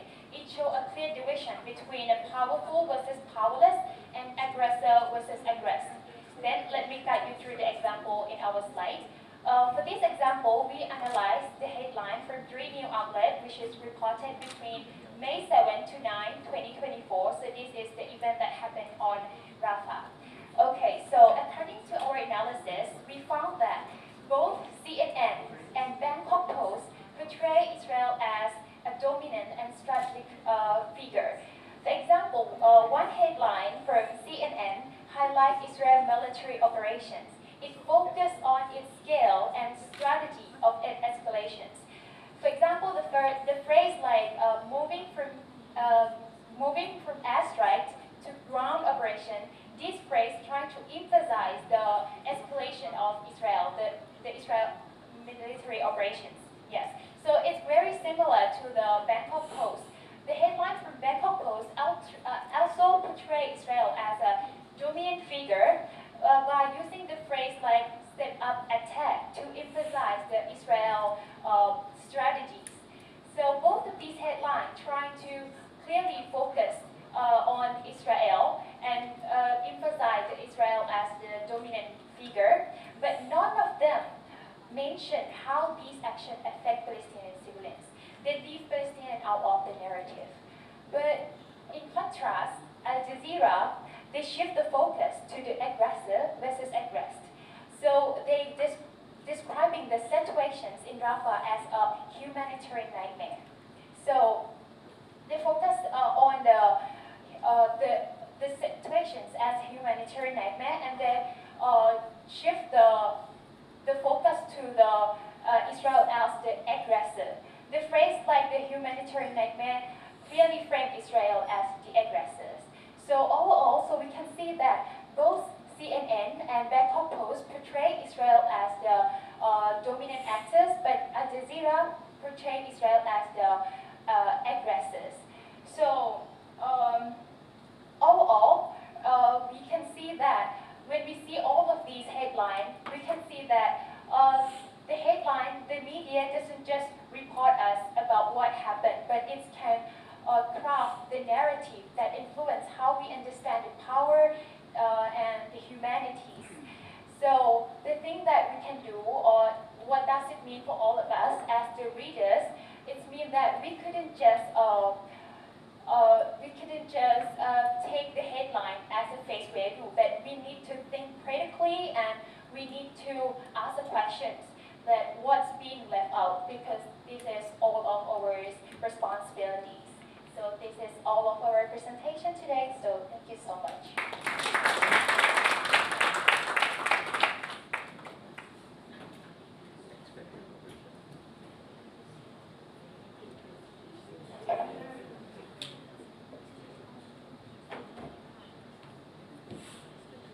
Thank you to the Thai team for your insightful analysis and wonderful presentation. Our next keynote speaker, Mr. Muhammad Shahada. He is a writer and civil society activist from the Gaza Strip and a student of development studies at Lund University, Sweden. He was the PR officer for the Gaza office of the Euro Monitor for Human Rights. Now, his presentation will be solving the Palestinian-Israeli conflict with salmon fish and potato salad. So please welcome him.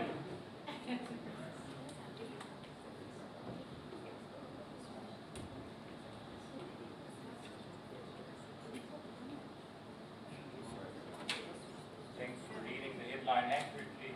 And actually prepared a slide with a picture of what that looks like. Exactly. European food is quite horrendous. I would feel break from that. If anybody ever offers you potato salad, don't indulge. Never into it. Okay, so I tend usually to speak a little bit fast. I'll try to slow it down, but I speak fast because in European gatherings or events, you basically have spent years and years and years researching a topic, and then you are given exactly 2 minutes to speak before they play music and cut you off. I'll try here to accumulate to the time I was given, which I think was 3 hours. I'll put a timer. But basically, the topic I chose was to underline some ridiculous schizophrenia that I will touch on in the presentation. I am from Gaza, as I was introduced, and there we measure our age by how many wars we survived. So for instance, Dr. Muhammad, I think you might have survived at least 3 or 4 wars, Ahmed the same, Yusuf, I survived 10 military operations, 2 ground invasions, and basically what is happening right now is way, way, way worse than if you combine all the past 2 decades together. By any metric you choose, it's literally a Guinness record-setting genocide. If you choose the number of journalists killed, it's the highest, it's 3 times as high as all journalists that were killed in the Second World War or in all 20 years of the war in Vietnam. If you look at the number of humanitarian workers, children, etc., and there are aspects that I've never seen in any previous war whatsoever. This aspect of mass incarceration. Every area that IDF goes into declares it. There's the aspect of mass incarceration and mass extermination. So every area the IDF goes into is immediately declared as, quote, extermination zone. That's a concept. If I mention that to any European, they would freak the hell out. They'd be like, don't use that word. But that's the technical word or term that is used by the IDF. Any area the IDF goes into is immediately designated as an extermination zone. Any moving target in it, any moving soul is immediately deemed legitimate for targeting, incriminated, and therefore either killed, wounded, or immediately arrested. As you see the pictures that Dr. Mahmoud presented of hundreds and hundreds of people being displayed naked and then put on a death march. There is the aspect of mass rape that has become systematic and a matter of routine. I have a friend in Gaza who's living in Denmark. He recently approached and he said, my brother was taken in Jabalia. He disappeared a week ago. We don't know anything about him. Is there a way to find out any information? And I said, okay, does your brother have any affiliation to Hamas? He said, no, absolutely not. And I asked the second question was, what does your brother do for a living? And he said, he's a journalist. My heart immediately sank because I know for a fact Israeli soldiers, they single out doctors and journalists for additional torture. Because if they can manage to break them, then it makes some good propaganda material. If they don't, then it's good to get rid of them. That's why you see historic targeting of doctors and journalists and humanitarian workers. In terms of mass starvation as well, I have a colleague of Ahmed and I in Gaza, Nada, who got a child a month before the war started. Now her son is only 1-year-old, Malik, and at some point she wrote me a message, quite literally, saying, Muhammad, we ran out of drinking water. We barely have salty water left, undrinkable water. And she was asking for practical advice. She says, I cannot breastfeed anymore. What should I do when my son dies in order to not go insane? How do I keep my sanity when my son starves to death in front of my eyes? Literally asking for practical advice. And I've never seen anything like this. And if you take someone like Joseph Borrell of the EU, he describes it as the worst humanitarian crisis in the world since the Second World War. So this is leading to what I wanted to talk about, is basically how do you have that ginormous mountain of evidence that is showing unprecedented atrocities on a mass scale, on an industrial scale, and then you have a Western audience that's so complacent, so ignorant, and so okay with it, whether on government level or media level or even with the public. How do these two worlds exist or coexist together?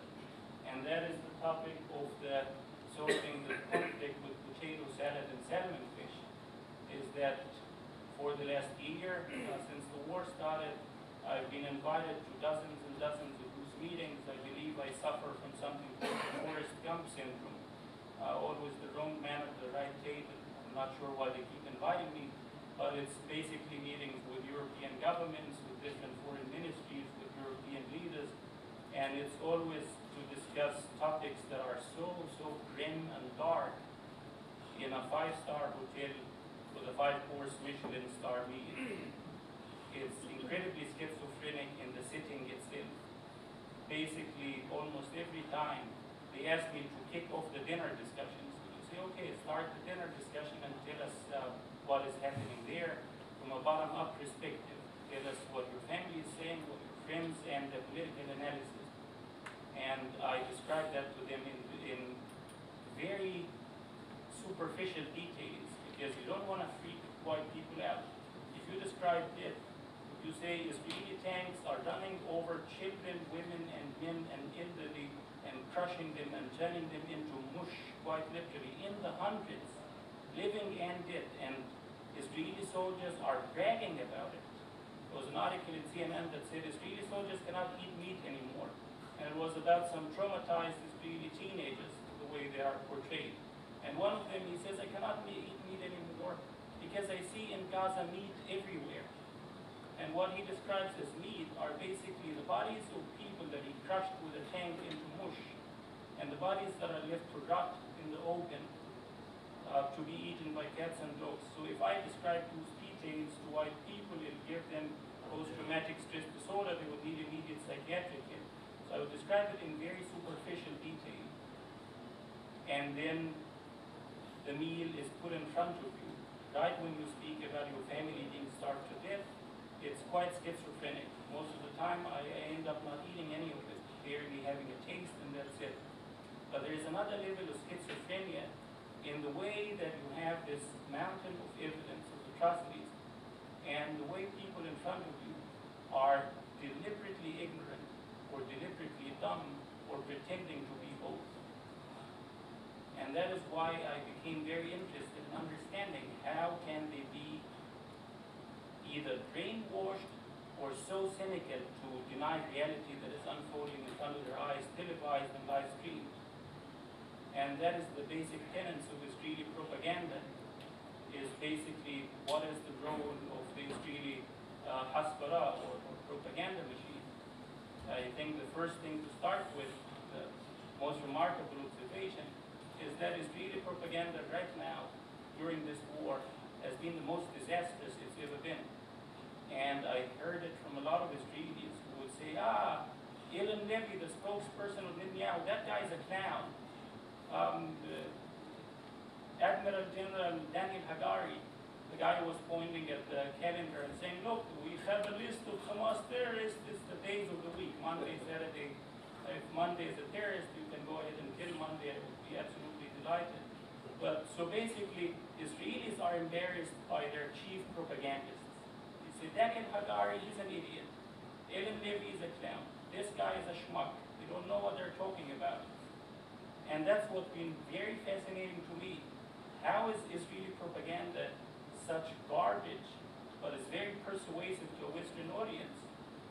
At some point, an Israeli ambassador in a European country, he was hosted on national television in a debate, and he prepared very well for it. You can see meticulous preparation. So he started talking and spinning things around and presenting history with the usual narrative that Israelis are not just the victims, but they are the only victims. Only. That is the emphasis. But then he was asked one question at the end after such brilliant, eloquent presentation. He was asked, okay, so after you destroy Hamas and after you denazify Gaza and de-radicalize its people, and you do all the fancy things that you just described, will Israel agree to a two-state solution? And the guy, sorry, excuse my French, he shit his pants immediately. He didn't have an answer, because he knows if he says, yes, we will support the two-state solution, Netanyahu will fire him immediately. He would not have a job. And he wouldn't have a job in any Israeli company or government role anymore, because it is political suicide right now in Israel to say we support the two-state solution. That's why in the Israeli Knesset, you had a vote. Europeans, when they tell me, Palestinian political parties are letting their people down because they are very radical and hardline, I always respond sarcastically by saying, yeah, you know what? Hamas, right now, Hamas, your worst nightmare, is way more pragmatic, politically speaking, than Israel's left-wing Labour Party. And I will qualify the argument. In the Israeli Knesset, they put up a vote, and the vote is on a resolution saying we completely oppose Palestinian statehood unconditionally, under any circumstances at all. And who votes for that resolution? 69 Israeli members of Knesset. There's 120 of them. And who opposes it? Nine members. Who are the nine? The Arab members of the Knesset. Not a single Israeli political party, not even the very, very left-wing guys, voted for a Palestinian state. He said, no, that's too much. It's political suicide. If we say we support the Palestinian state, we will not get any votes anymore. So you have this garbage propaganda that is shooting itself in the foot because of how extreme the Israeli discourse has become. And at the same time, it's still working. So it's a little bit maddening. And I tried to understand that the more you dig, I got to a point of sort of obsession. So every day I developed a very toxic routine. I don't recommend it to anybody. I read every single Israeli newspaper twice. There's 16 of them. It's once in the morning for 2 hours, once in the evening for 2 hours. It's very, very painful, not because it's Israeli media, but it's because it's extremely dull and boring. You have to read the same thing over and over and over again. Because in order to understand propaganda, you need to first understand what are they exactly trying to sell, what is the message they're trying to push. And there I discovered also a very interesting layer of schizophrenia, because there's plenty of information in Israeli media itself that is the complete opposite of what Western media is selling. So you have Western media that's become way more pro-Israeli than Israelis themselves. For example, if you open any Israeli newspaper at all, at any given day, and Google the term Northern Gaza, North Gaza, you will find Israeli media immediately and explicitly and honestly saying, the operation in Northern Gaza has nothing to do with Hamas. It's about kicking every single soul in Northern Gaza out. If you open Channel 12, they will say as early as August, they say, ethnic cleansing Northern Gaza is, quote, the center of the psychological warfare. And they go on to explicitly say, this has nothing to do with Hamas. This is about kicking every civilian out to pressure the general Palestinian population in Gaza and bring them into surrender and submission, to give up. And they say this pressures Hamas, of course, because once you go after civilians, Hamas is part of the Palestinian fabric, civilians will pressure Hamas in turn. So they are literally describing a terrorist strategy. Terrorism is going after civilians for political purposes. Open any Western media at all and Google Northern Gaza. You'll say, yeah, Israel is engaging in warfare against Hamas in the north of Gaza. But okay, warfare. Try to look up any battles. Like since that war started, is anyone here in the room familiar with any battles? In the Second World War, you had the Normandy, you had Dresden, you had other famous battles. Is there a single famous battle in Gaza? Is none. Zero.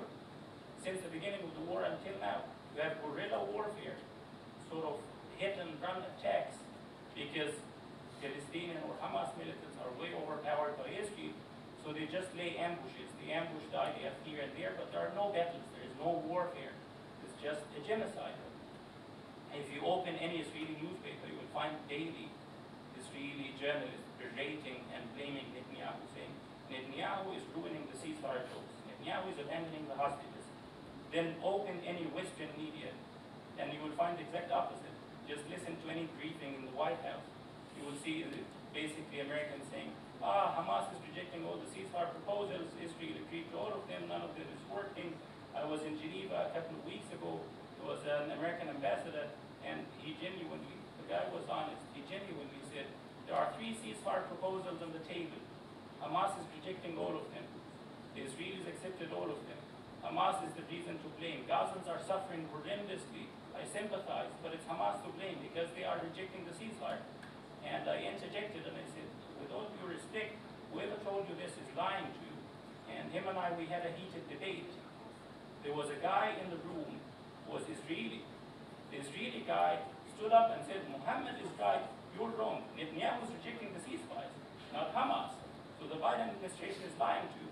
So there is schizophrenia there as well.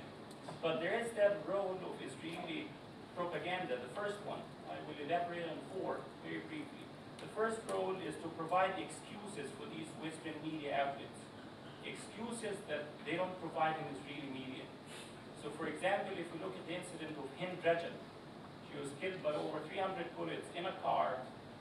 The whole thing is documented. She was making a phone call to the Red Crescent saying, please come and save me, please come and help. I see the tank right next to me. And her cousin called moments before. You can hear the gunshots of the Israeli tanks. An ambulance went there. The IDF bombed the ambulance with a US-made missile, heat missile. The missile fragments are there with the full serial number. Satellite imagery showed the IDF was stationed in that area. Now turn to the White House and ask, how do you feel about the murder of Hind Rajab? How do you feel about butchering the whole family in a car by the IDF with more than 300 bullets? You'll say it never happened because Israel told us that the IDF was never in that area. Just as simple as that. And you will find someone like Matthew Miller, the spokesperson of the State Department, saying, yeah, Israel told us this, Palestinians are saying that, these are 2 equal narratives. That's why we call on Israel itself to investigate. And Israel should be given enough time to investigate until we have forgotten about this whole thing altogether. Since the genocide started, the IDF opened 80 investigations. The IDF, the military attorney general, she opened 80 investigations into soldiers' conduct that led only to 15 indictments or actual trials. And all 15 were about soldiers stealing a pistol here, a gun here, nothing with Gaza. There were only 2 soldiers since the genocide started, only 2 Israeli soldiers that were imprisoned. One of them was imprisoned, I think, or 2 of them were imprisoned for about 2 weeks, and that was for heating up sausages on Shabbat, on the holy Shabbat, using fire in a kosher kitchen, which is forbidden under religious Jewish law. So they were detained and imprisoned for that for about 2 weeks, heating up sausages. The second soldier, he was imprisoned for 20 days, and it was for putting a living frog in a microwave and microwaving it alive. And the judge says in the sentencing, quite literally, those people are insane. The judge says, this incident shows a tendency for human cruelty. Therefore, I sentence him to 20 days in prison. Human cruelty for putting a frog in a microwave. Nothing about Gaza.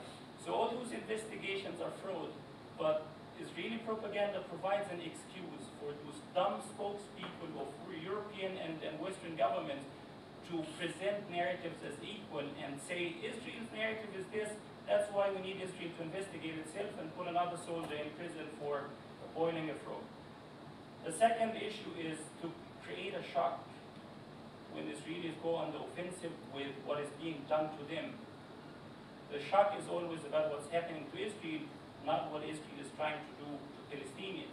And the shock it goes with the October 7th Israeli narrative is that it was the biggest atrocity against Jewish people since the Holocaust. The biggest since the Nazi Holocaust.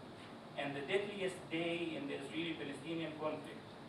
If you open Piers Morgan on any given day of the week, you will find the same 2 talking points. Biggest massacre against Jews since Holocaust, and the biggest atrocity in the Israeli-Palestinian conflict in one day. Both of them are completely false. The biggest massacre against Jews since the Nazi Holocaust was in Argentina in the 70s. It was called the Dirty Wars, and there were 300,000 Jews that were killed in that massacre. The biggest massacre in the Israeli-Palestinian conflict in one day is Sabra and Shatila, about 2,000 people that were killed in the most gruesome way in a refugee camp in Lebanon. But these talking points persist. The guy that does not, the only guy in Israel that is very explicit behind closed doors and says, no, October 7th was not another Holocaust. You know who that guy is? That's Benjamin Netanyahu himself. Because when hostage families go to meet him and they yell at him, this was the worst massacre since the Holocaust and you're responsible for it. He's told them explicitly, you find it in Israeli media, never in Western media. He says, no, this does not compare to the Holocaust in any way at all. That's Netanyahu, but it's to vindicate himself. He says, if it was another Holocaust, you would need at least 5,000 people to be killed every single day forever for the next 4 or 5 years. This was nothing like the Holocaust. It was a massacre, but it's not the same. Don't compare the two. That's Netanyahu saying it. But in Western media, you see that narrative of the shock, relying on Israeli propaganda. There is also the third element that Dr. Mahmoud elaborated earlier with casting doubt. So you basically need to make people second guess what is happening, second guess what they can see with their own eyes and ears. So with the example of Palestinians being stripped naked and shuttled on a death march to an Israeli concentration camp, the State Ayman, most infamous torture camp, you would have people second guessing that maybe those detainees are Hamas. Why is the IDF doing such cruelty to Palestinian civilians? There must be a reason. They must have done something wrong. And that's the Israeli narrative with cliches and buzzwords like human shields, for example. So at some point I was sitting at a meeting, I think Yusuf was there with me.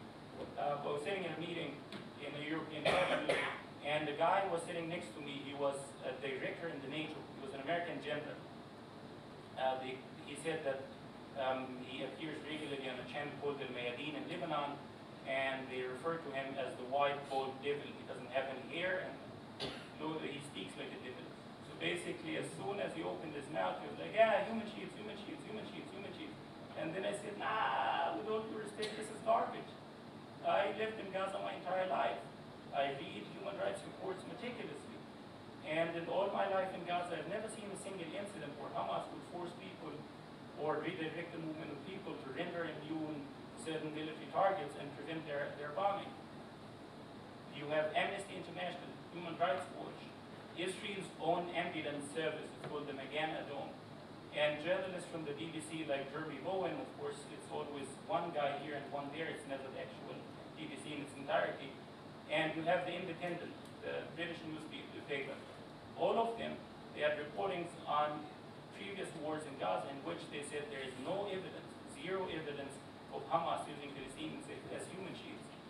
And as soon as I say that to the white bald devil next to me, after the session is over, he comes to me and he says, no, but that's not what we mean by human shields. We don't refer to the legal definition because the legal definition is abstract and ambiguous.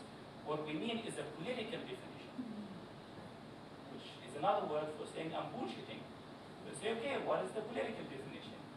And there's no answer because there's no definition. Because once you define something, you will debunk Israeli propaganda by saying, nah, this is not actually the case.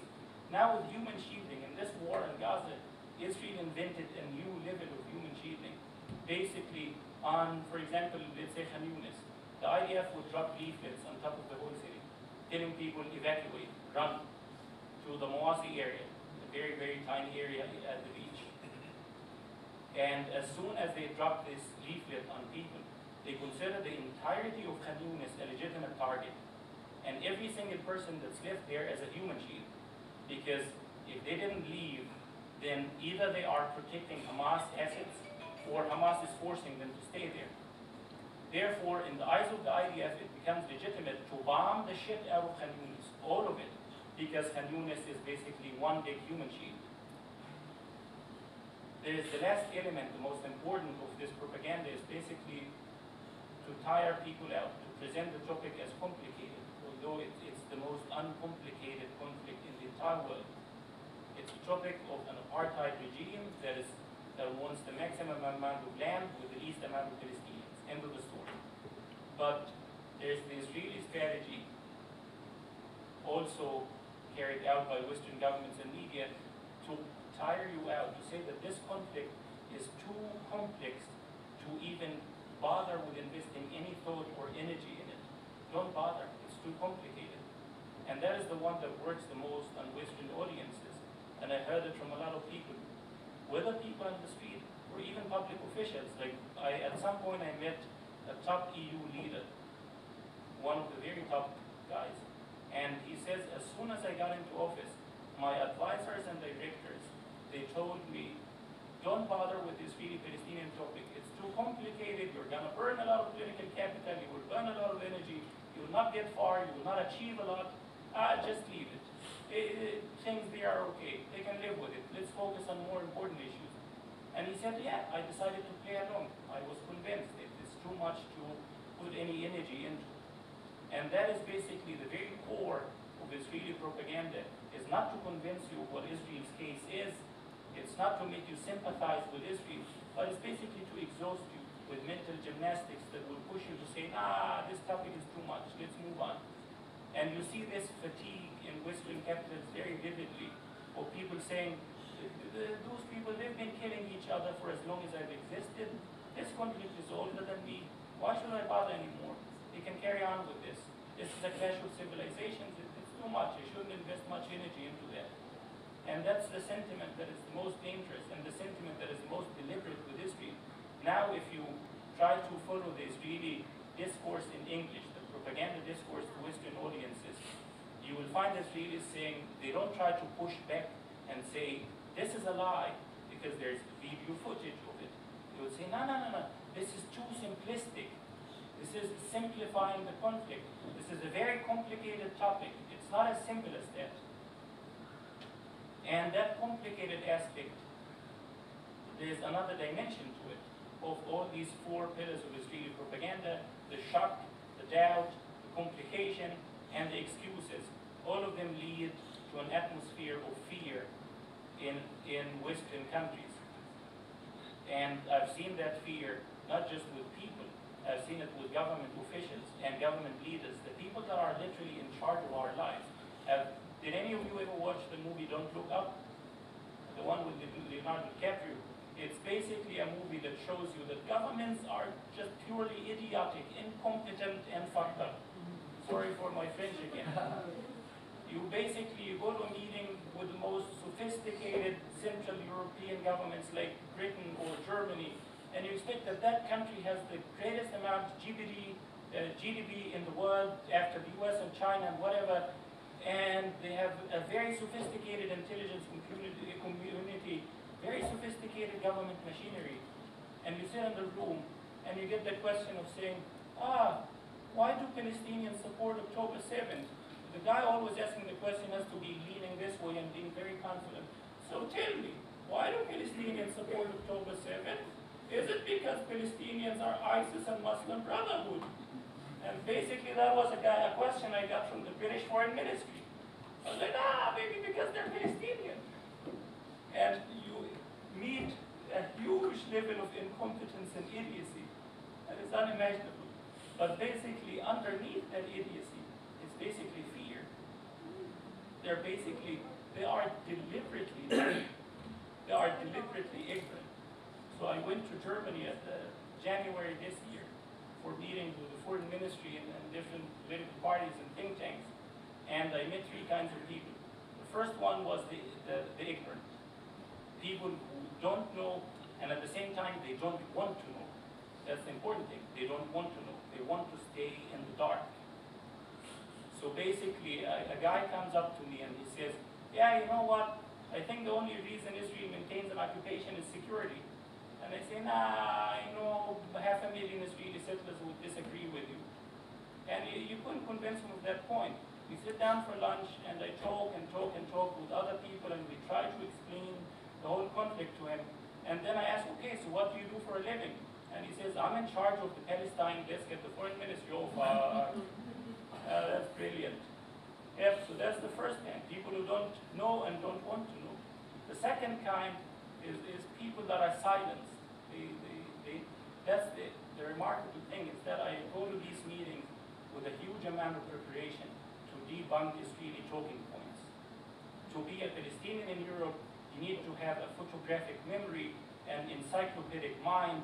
You need to be able to be like a magician, to summon dates and numbers and statistics and figures and codes verbatim all the time at the tip of your tongue.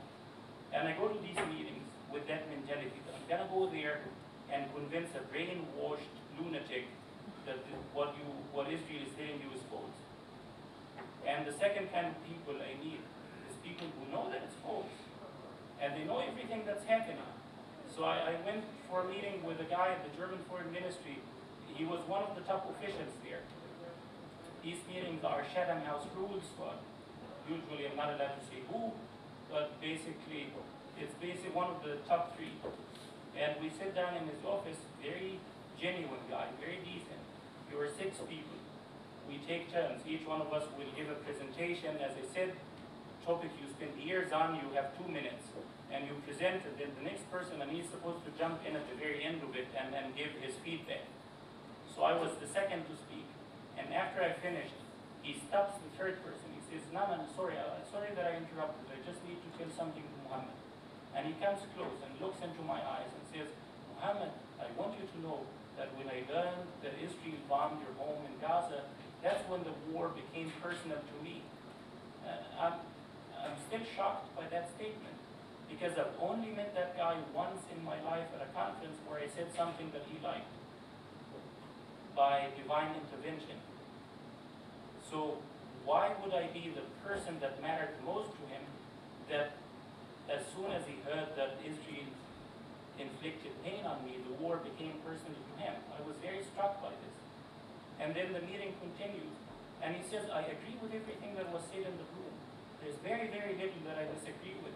He was even more critical of Israel than some of the people in the room. One of the people said that Germany has been very supportive of Israel, therefore you should use the bear hug. Bear hug is basically soft diplomacy. You go and whisper into Netanyahu's ears and say, please, please, please, kill fewer people. Instead of 1,000, bring it down to 500. It's like haggling in a shop in Basar City. 500 instead of 1,000. Quite literally, I will come to that in a second again. So basically, one of the people says, use the bear hug diplomacy. And the German official, he says, no, it doesn't work. As soon as we use it, Israelis become very aggressive to us, and they start attacking us in the room and say, Nazi history, Nazi history, Nazi history. It doesn't work. Israelis don't listen. So I get very surprised. That guy is the real deal. As they say in the US, they say he's the real McCoy. He's genuine. Okay. He's very decent and very sympathetic. At the end of the meeting, then he says, yeah, by the way, I cannot say any of that publicly. And I cannot do anything about this. And that's the second kind of people. People who know what's happening completely, but they cannot say any of it publicly.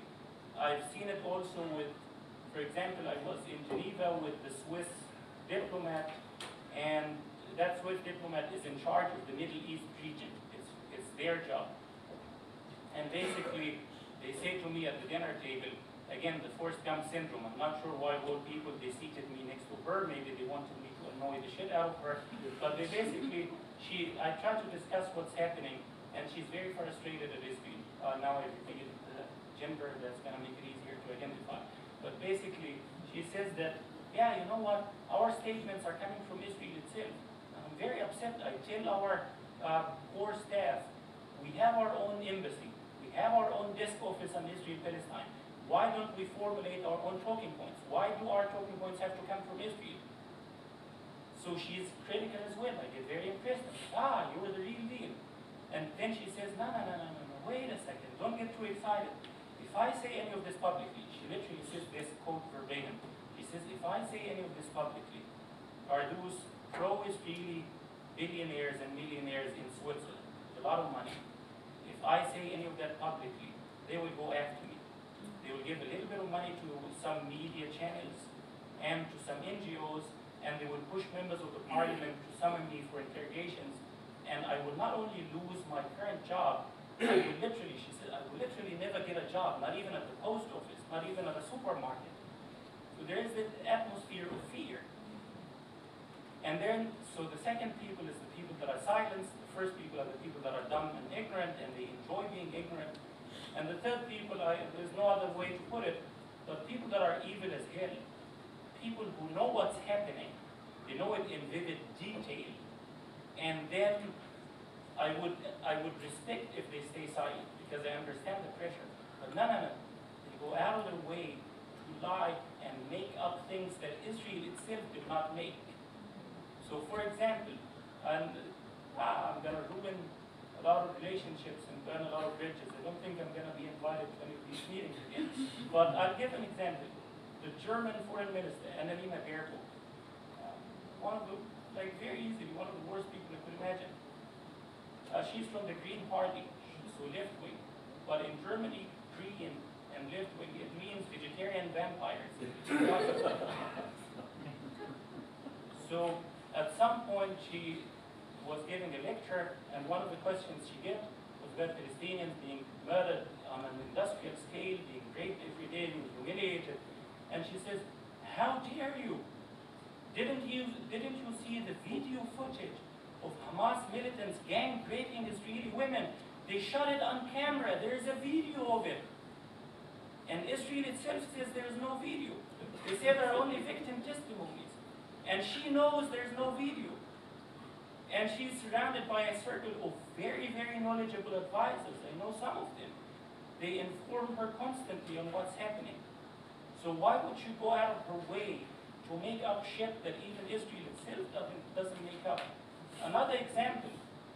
So she goes to Israel on a visit, an official visit to meet Netanyahu. And in that visit, I have it on good word of a top European official.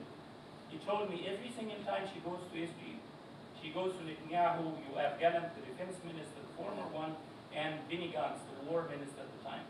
And she goes there and she says this, please, please, please, kill fewer Gazans. Keep the killing, just kill a little bit fewer. Literally, that's what the European top official told me. And he was very emphatic on that point. He says every single time she goes, and that was his body language. He said she goes and she says, please, I cannot do his accent, but I can do the body language. Please, please, please, kill fewer people. And that's exactly the deal that she strikes. She tells the Israelis, instead of 1,000, keep it below 100. As long as there's 100 people killed per day, we're gonna be okay with it. 100 people being killed in a single day. In the 2014 war, we call that the Black Friday in Rafah. There were huge amounts of human rights reports on that day in particular because 100 people were killed in it. But now for Germany, that's very nice. So basically, she goes to Israel on the first visit, and she goes there, she leads what is called feminist-led foreign policy, which doesn't mean anything, fraud, and she leads human rights-led foreign policy. I'm still waiting to understand what that means. I sent questions to them to say, what does feminist-led foreign policy mean? I never got the answer. But basically, she goes there and she says, she goes to Israel at the exact same moment that women in Gaza, in their 20s, very young women, were having their uteruses removed, amputated, to stop post-birth bleeding without anesthesia.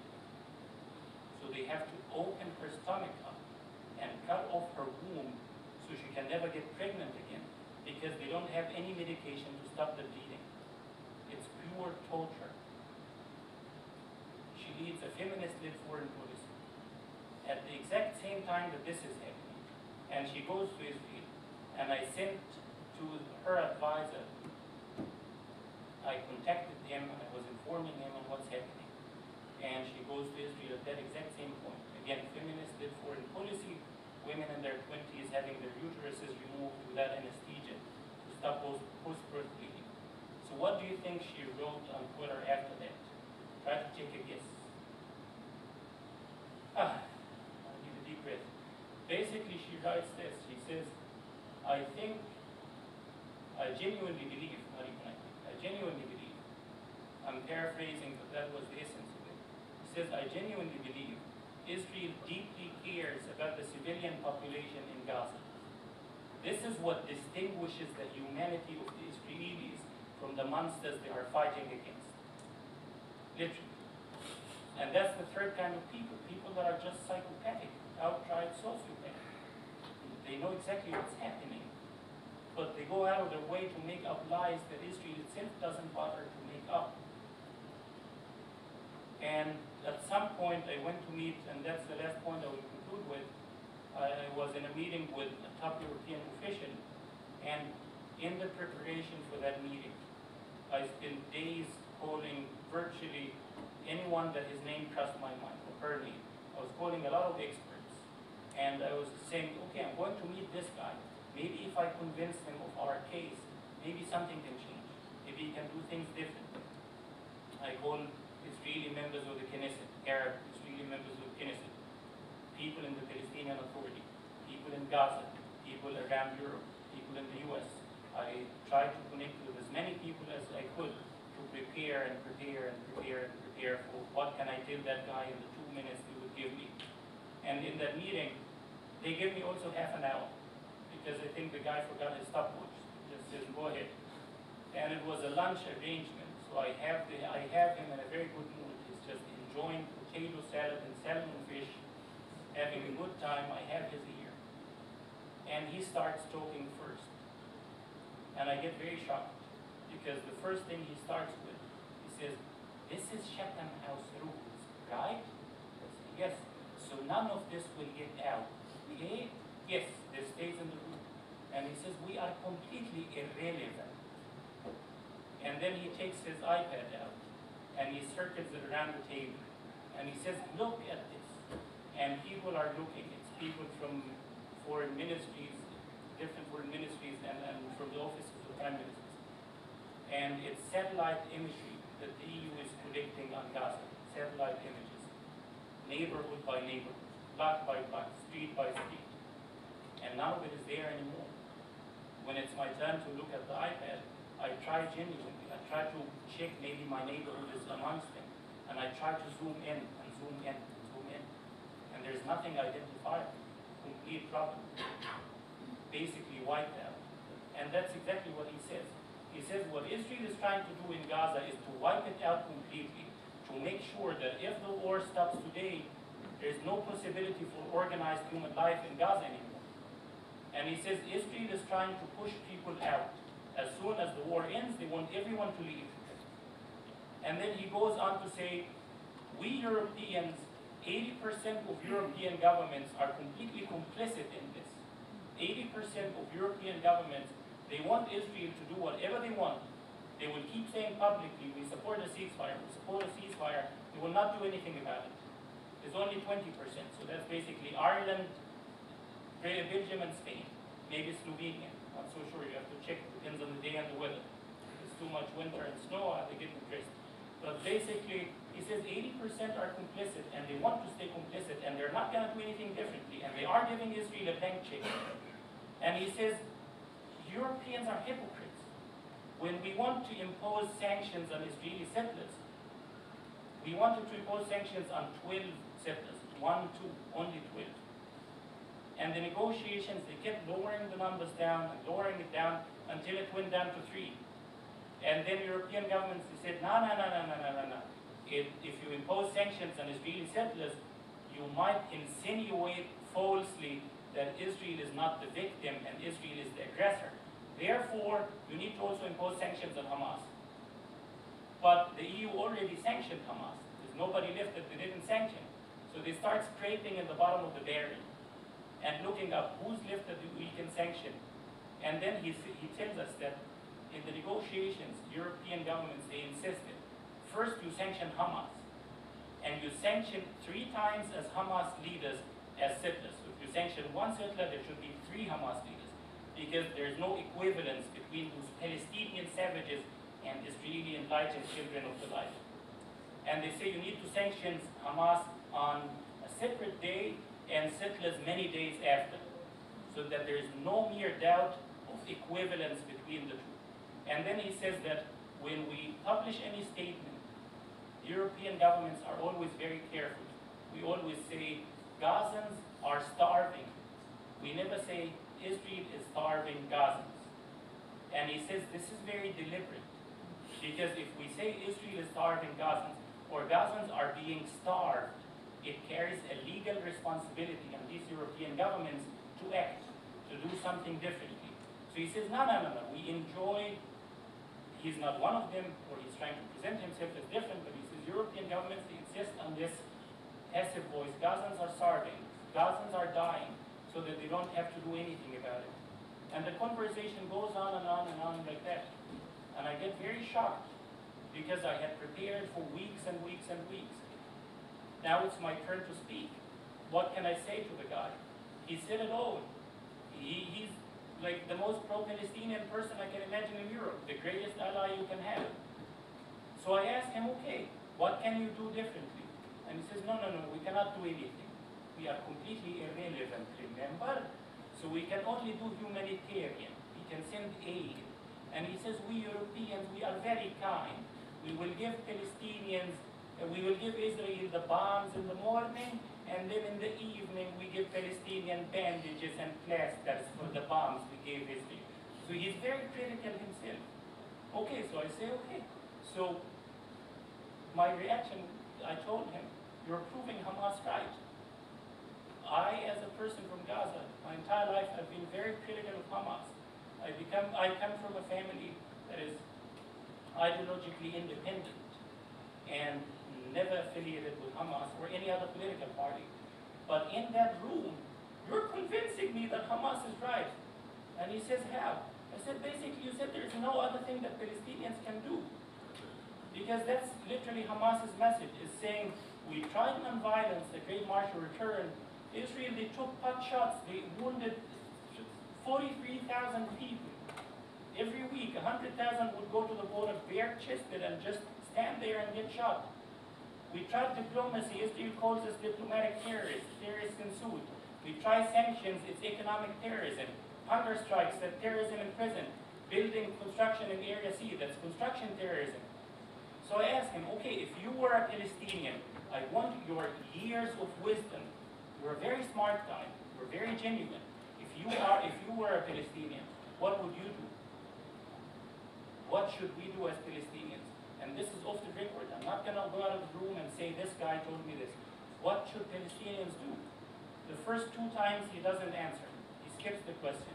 The third time I asked him, he resigns in his chair like this in despair. And he sighs a long sigh of desperation. And he starts muttering. He says, nah, they tried this, they tried that, it didn't work. And then he says, I don't know. I don't know.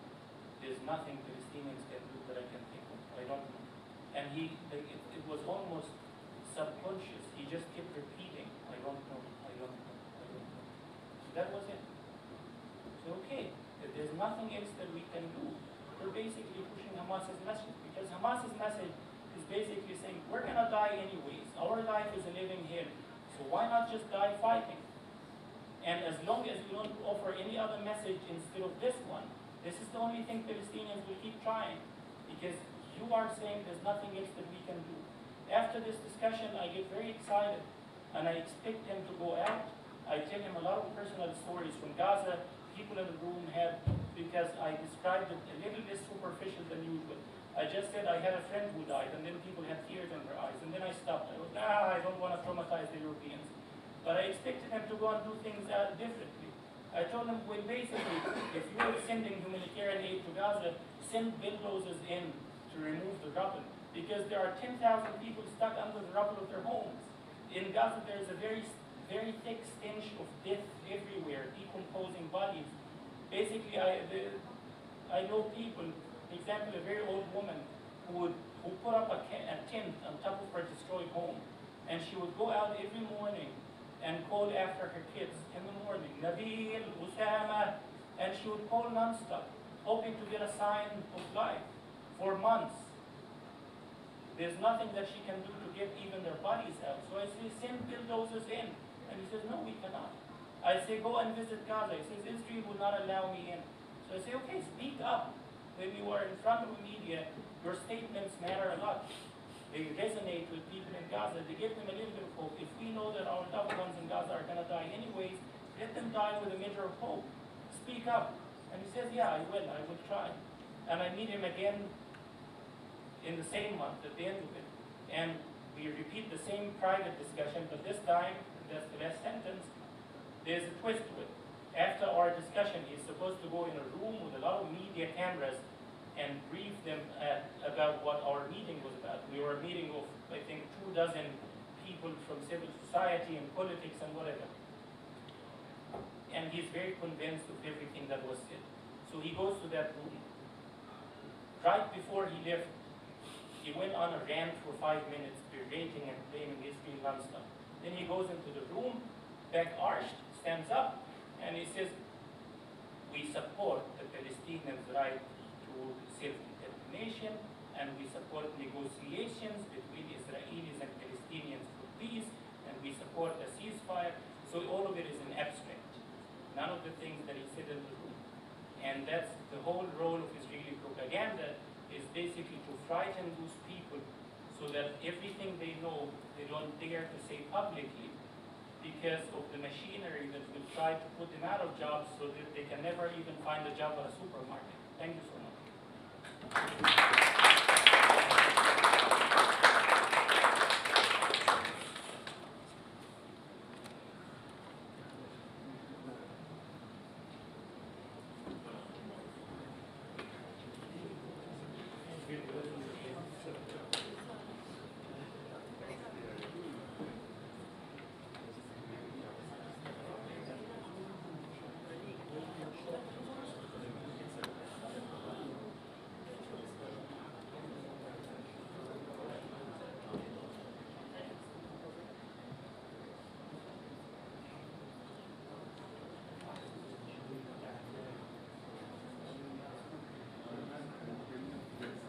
Okay, thank you so much, Muhammad Shahada, for a very impressive and insightful presentation. So, our next presenter, before the Jum'ah prayer, inshallah, will be Dr. Muhammad Al-Shobaki. He has a PhD in Sharia law from the Islamic University, International Islamic University, Malaysia. He will discuss about the international responsibility for the crime of genocide committed in the Gaza Strip under the international law. Please welcome Dr. Muhammad Al-Shobaki.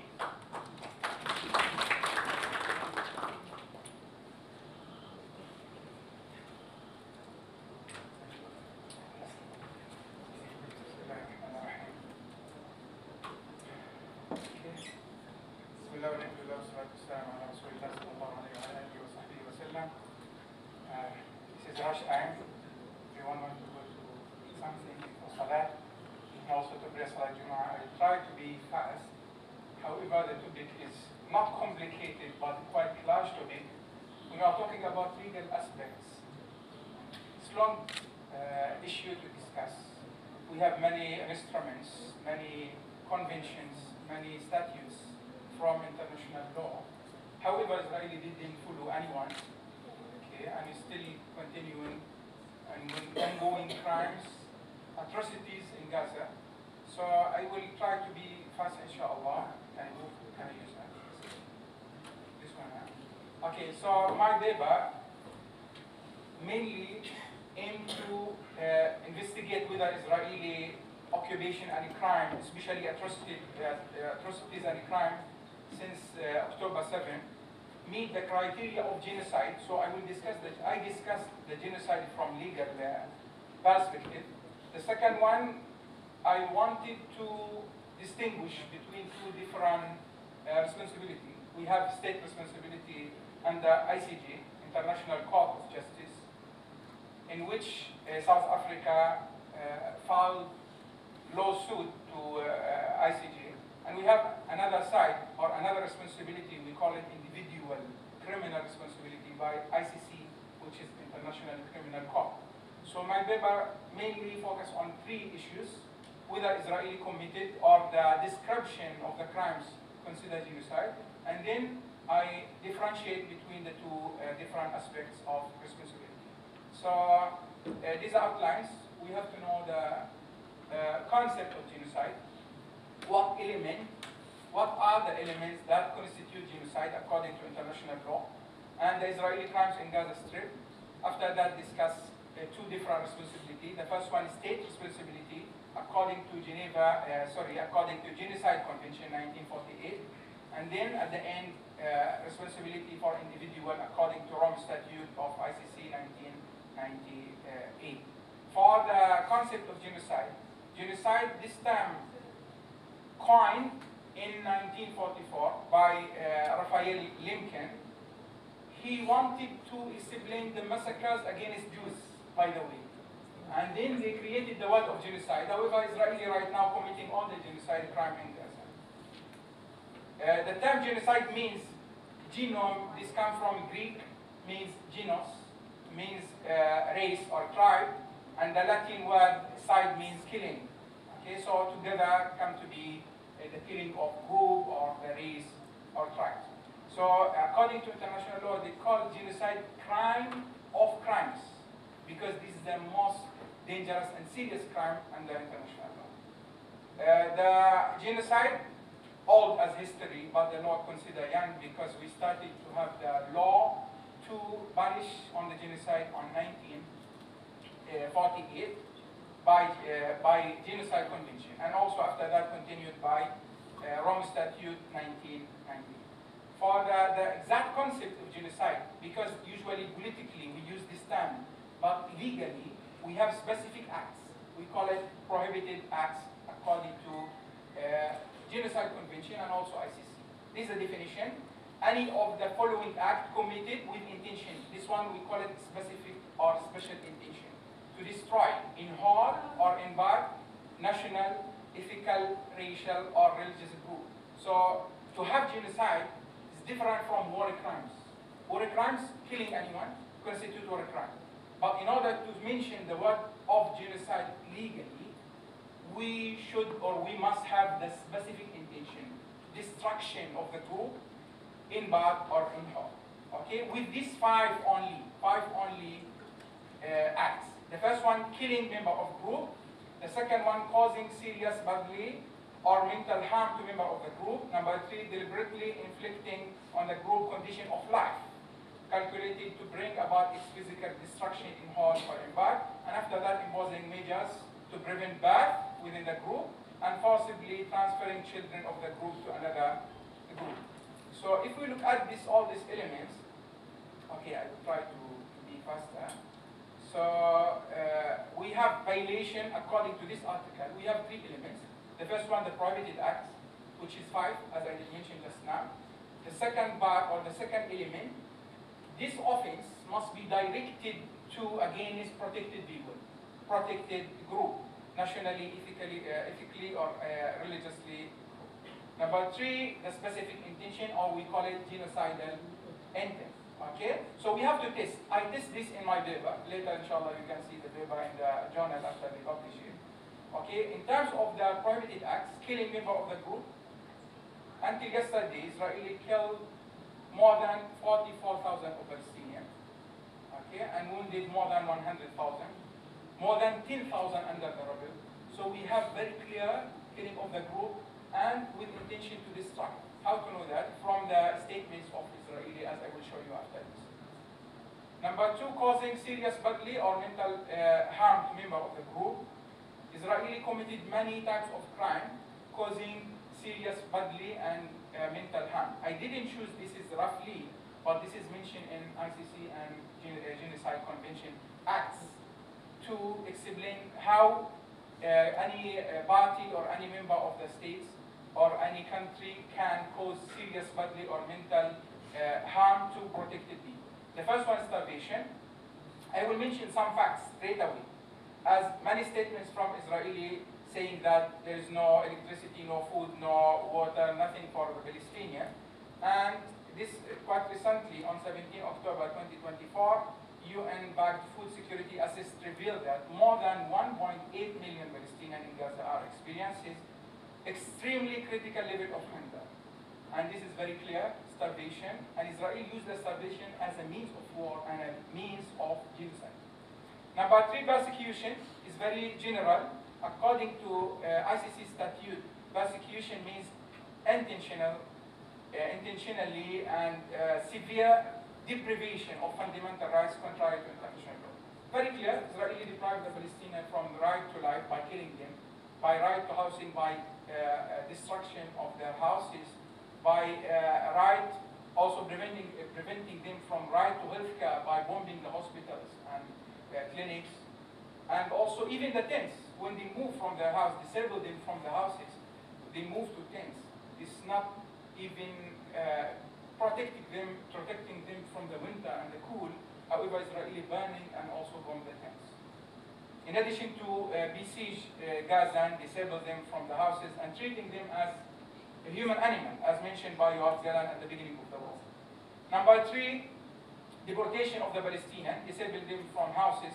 According to United Nations Humanitarian Coordinator in Gaza, more than 1.9 million Palestinian people are currently disabled in the Gaza Strip.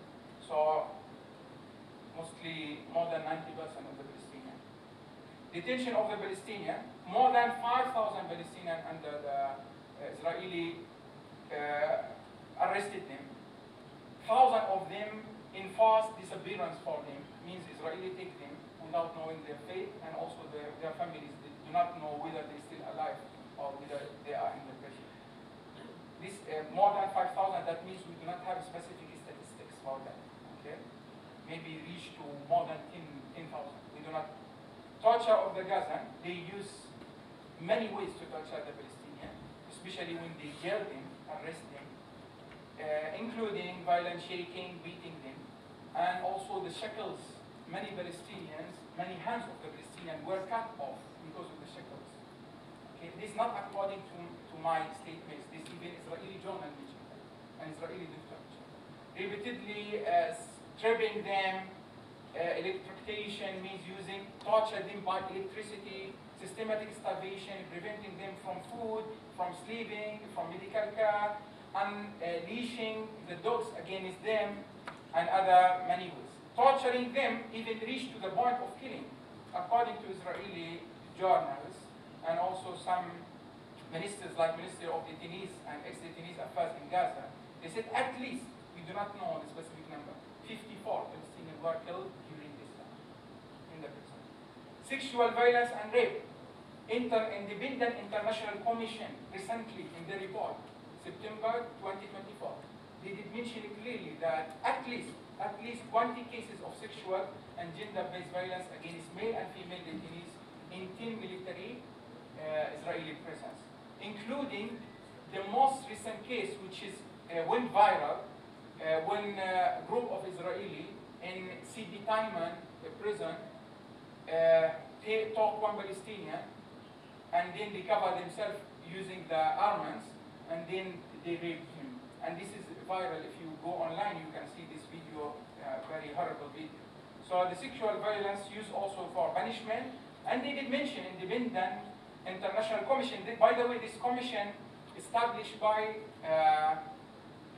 Human Rights Council, which is one organ of United Nations. So this is very formal, It's not NGOs. It's very formal commission. They mentioned Israeli motivated by deep hatred against the Palestinians and desire to dehumanize them.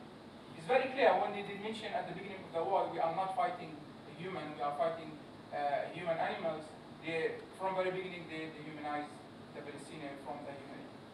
And after that, they intentionally inflicting on the member or on the group condition of life. They make that life difficult by not necessarily restricted to deprivation of sources. They do not have the Palestinian now, they do not have the food, they do not have the water, even the medical services, and also systematic expulsion from homes. So at least 3 acts fulfilled. From my research, at least 3 acts fulfilled from the 5 acts of genocide. In terms of whether Palestinian protected group, yes, because they are national group and ethnic group, they are ethno-national group native to the region of Palestine. And according to independent commission, just I did mention to you just now, they mentioned that Gaza, West Bank, and West Jerusalem occupied area and belong to Palestinians. And according to advisor opinion from ICPS, also recently when they mentioned the occupation in Palestine is illegal. Okay, so Palestinian protected group in Gaza. Number 3, specific intent. I did mention, I just wrote here because I'm doing one submission to ICC, by the way, right now with my Astro Foundation from Malaysia. So I gathered more than 50 statements from Israeli showing the special intent of genocide. One of them, when Yoav Galan mentioned, we will eliminate everything. Odi, one of the members of Knesset, he said, your children will die, your grandchildren will die. There won't be any Palestinian state. And also another one from Minister of National Missions of Israel. There are no Palestinian people, there are no such people. And they mentioned many statements showing the genocidal end. Okay?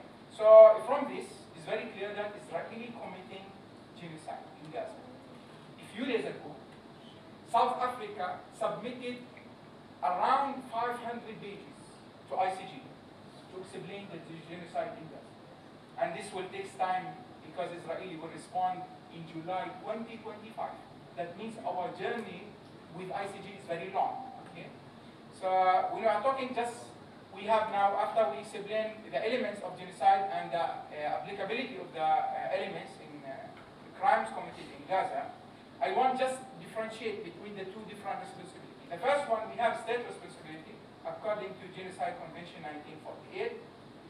This is the case of South Africa. So South Africa case not aimed to prosecute Israeli individual and punish them by capital punishment or imprisonment. No, it's only to mention there is responsibility for Israel as a state between brackets because we do not recognize Israel as a state, by the way. And this is the process I did mention. I don't want to repeat all the process. Just to mention to you, ICJ issued provisional measures during this time, during this war, starting from March 2024, and after that also in April, in July, provisional measures to stop the genocide, or they said Israel must stop all the actions that could amount to genocide, because they didn't decide that whether this is genocide or not. Starvation, about the operation in Rafah, if you remember also, Israeli didn't follow anything. When Algeria took this issue to Security Council, America used veto power, so everything failed. Okay? So this is just to know the procedure according to ICJ. 28 October, submission of South Africa, 500 pages. We are waiting for Israel to respond 28 July 2025. While the Israeli continuing killing the Palestinian, committing genocide. It's a very long journey. Okay, so many countries decided to intervene, like Colombia, Nicaragua, Libya, Mexico, Palestine, Spain, Turkey, Chile, Maldives, and Bolivia. Malaysia, not part of them because Malaysia reserved some article which prevent them from joining this case, by the way. Okay. Important notes, this about just ICJ. I don't want just to repeat all of this. I want to show you the picture. This is the Peace Palace. This is the place of ICJ, or the building of ICJ. And we have here 15 judges. It's not only 3 like local court. We have 15 judges. And this court quite old court compared to ICC, because this court established in 1945 and then continuing doing the activity starting in 1946. Okay? So what we aim, what is the result, what would be the result of ICJ case to decide whether Israel is responsible or not? This number one. Number two, ask Israeli or force Israeli, I do not know how they can force Israel, but they will call Israel to halt and stop the genocide, and also providing reparation. Reparation means restitution, return the situation, the first stage as the crime didn't exist at all, and compensation, paying compensation. So we can say ICJ is civil court, not criminal court. At the end, they will decide to stop the action, give the people some money, and that's all. Okay, but quite important for us to prove the genocide against Israel and take all the evidence from ICJ and go to ICC. Okay, so this considered stage to go to ICC. And also, they can raise all the cases to, all the result to Security Council, but we know what will happen if the ICJ raise the case to Security Council. It's easy for US to use the veto power to stop everything. Okay, last point, ICC. What is ICC? ICC, this is the permanent international criminal court. The only one permanent international court. Previously, we had temporary courts for Rwanda, Yugoslavia, Tokyo, But right now we have permanent, established 1998, started their work 2002, and this is considered the court to prosecute individuals. Like recently they issued arrest warrant against Netanyahu and Yoav Gallant. Okay, so whether we can take any action against them, I don't think so, because previously they issued arrest warrant against Putin, nothing happened. Before that, against Kenyatta, the president of Kenya, nothing happened. Al-Bashir, the president of Sudan, nothing happened. So I do not have great hope, unfortunately, to say that we will see the Israeli in the prison, but at least we have to do more pressure on the Israeli at the legal side. The legal side is very complicated, and international law is quite weak to prevent the genocide and also to prosecute the Israeli. But we have to continue in this way, as we continue also in the media side and political side and on all aspects. So this is ICC. This is a building of ICC. Okay. So what's happening in ICC? We reached to what stage? Unfortunately, there is no deadline in ICC. Here in Malaysia, if anyone committed any crime in any local country, Malaysia and Palestine or I place, there is certain time for the police to take action, 28 hours, or after that you have to go to the court. The court, they have a specific time, reach around 6 months, and after that you have to release. You have to take action very fast. According to ICC's statute, no deadline. When the public prosecutor for ICC opened the, not investigation, they call it preliminary examination, it started 2015, in 2021, after 6 years. Just preliminary investigation or preliminary examination. When they started the investigation in 2021 for the Israeli crimes committed in 2014, war 2014, they didn't finish until yet. However, Israel committed many wars after that. Okay? So when this war started, public prosecutor Karim Khan gathered all the evidence from this war and the previous war, and put all this. I should take this and throw it to the public prosecutor. Okay? And then nothing happened. This very long, but the only advance, we can call it the advance in this case, advancement, when the court, the first chamber court, issued the arrest warrant against Netanyahu and Yoav Gallant. However, ICC to prosecute not only the leaders, the commanders and the soldiers. In my submission with my Aqsa, I collected more than 100 names of the Israeli commander who committing the real crimes right now in Gaza. Okay, which is just what we want to. Not only the leaders, Netanyahu, yeah, we want Netanyahu, Yoav Gallant, and Benigvir, Smotrich, but we want the soldier and commander who really committing the crime by the weapons and also by the orders from the leaders. So we have to submit. When we do any submission, we shouldn't only select the leader's name. Okay, that's what we work on, to gather more names and collect more names, especially for the commanders of all the Israeli groups and all the Israeli fighters. Okay, so for ICJ, at the end of the presentation, I want to be quite fast. So ICC pre-trial chamber rejected Israeli challenges, because Israeli challenged after the arrest warrant issued against Netanyahu and Yoav Gallant, and they said no, affirming court jurisdiction and validity of the arrest warrant. So what is the difference between, the main difference between ICJ and ICC? ICJ is a civil court for state responsibility only.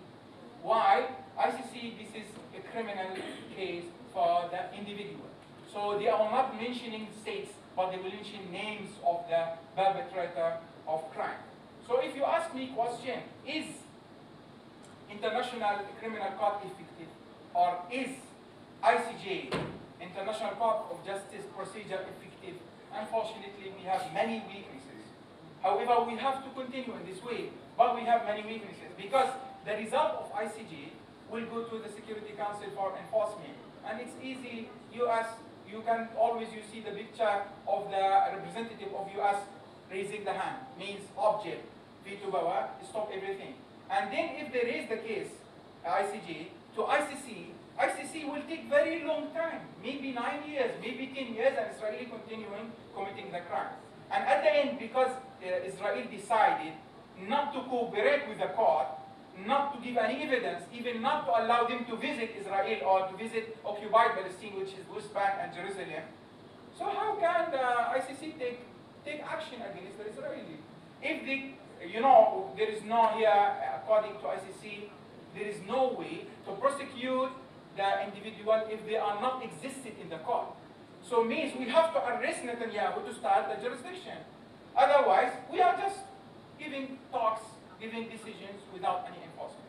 Just I will mention to you at the end of my presentation, very important statements from Karim Khan, ICC prosecutor, recently, a few months ago. He did mention that he received threats while conducting investigation against top Israeli officials with the senior figures, I guess from US, telling him the court was built for Africa and for thugs like Putin, not for West and its allies. Just to show us why we have many African cases under ICC, but when we have the Palestinian case, that will take very, very long time. I don't think so. I want to be pessimistic, but I don't think so we will reach to the conclusion with this case. However, we have to fight. We have to fight not only by hands, not only by weapons. We have to fight by media. We have to fight by political will. We have to fight by legal will. We have to collect and having and imposing more pressure on Israel in all aspects, and preventing them from traveling to Europe, as some countries in Europe decided to surrender Netanyahu if he traveled to that country. So it's very important to do this.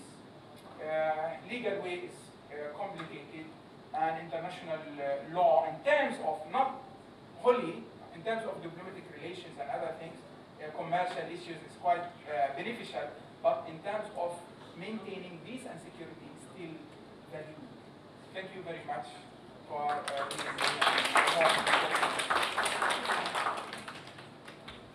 If you have any question, you are welcome. Maybe we can discuss it in the outside the table. Okay, and we have okay. Okay,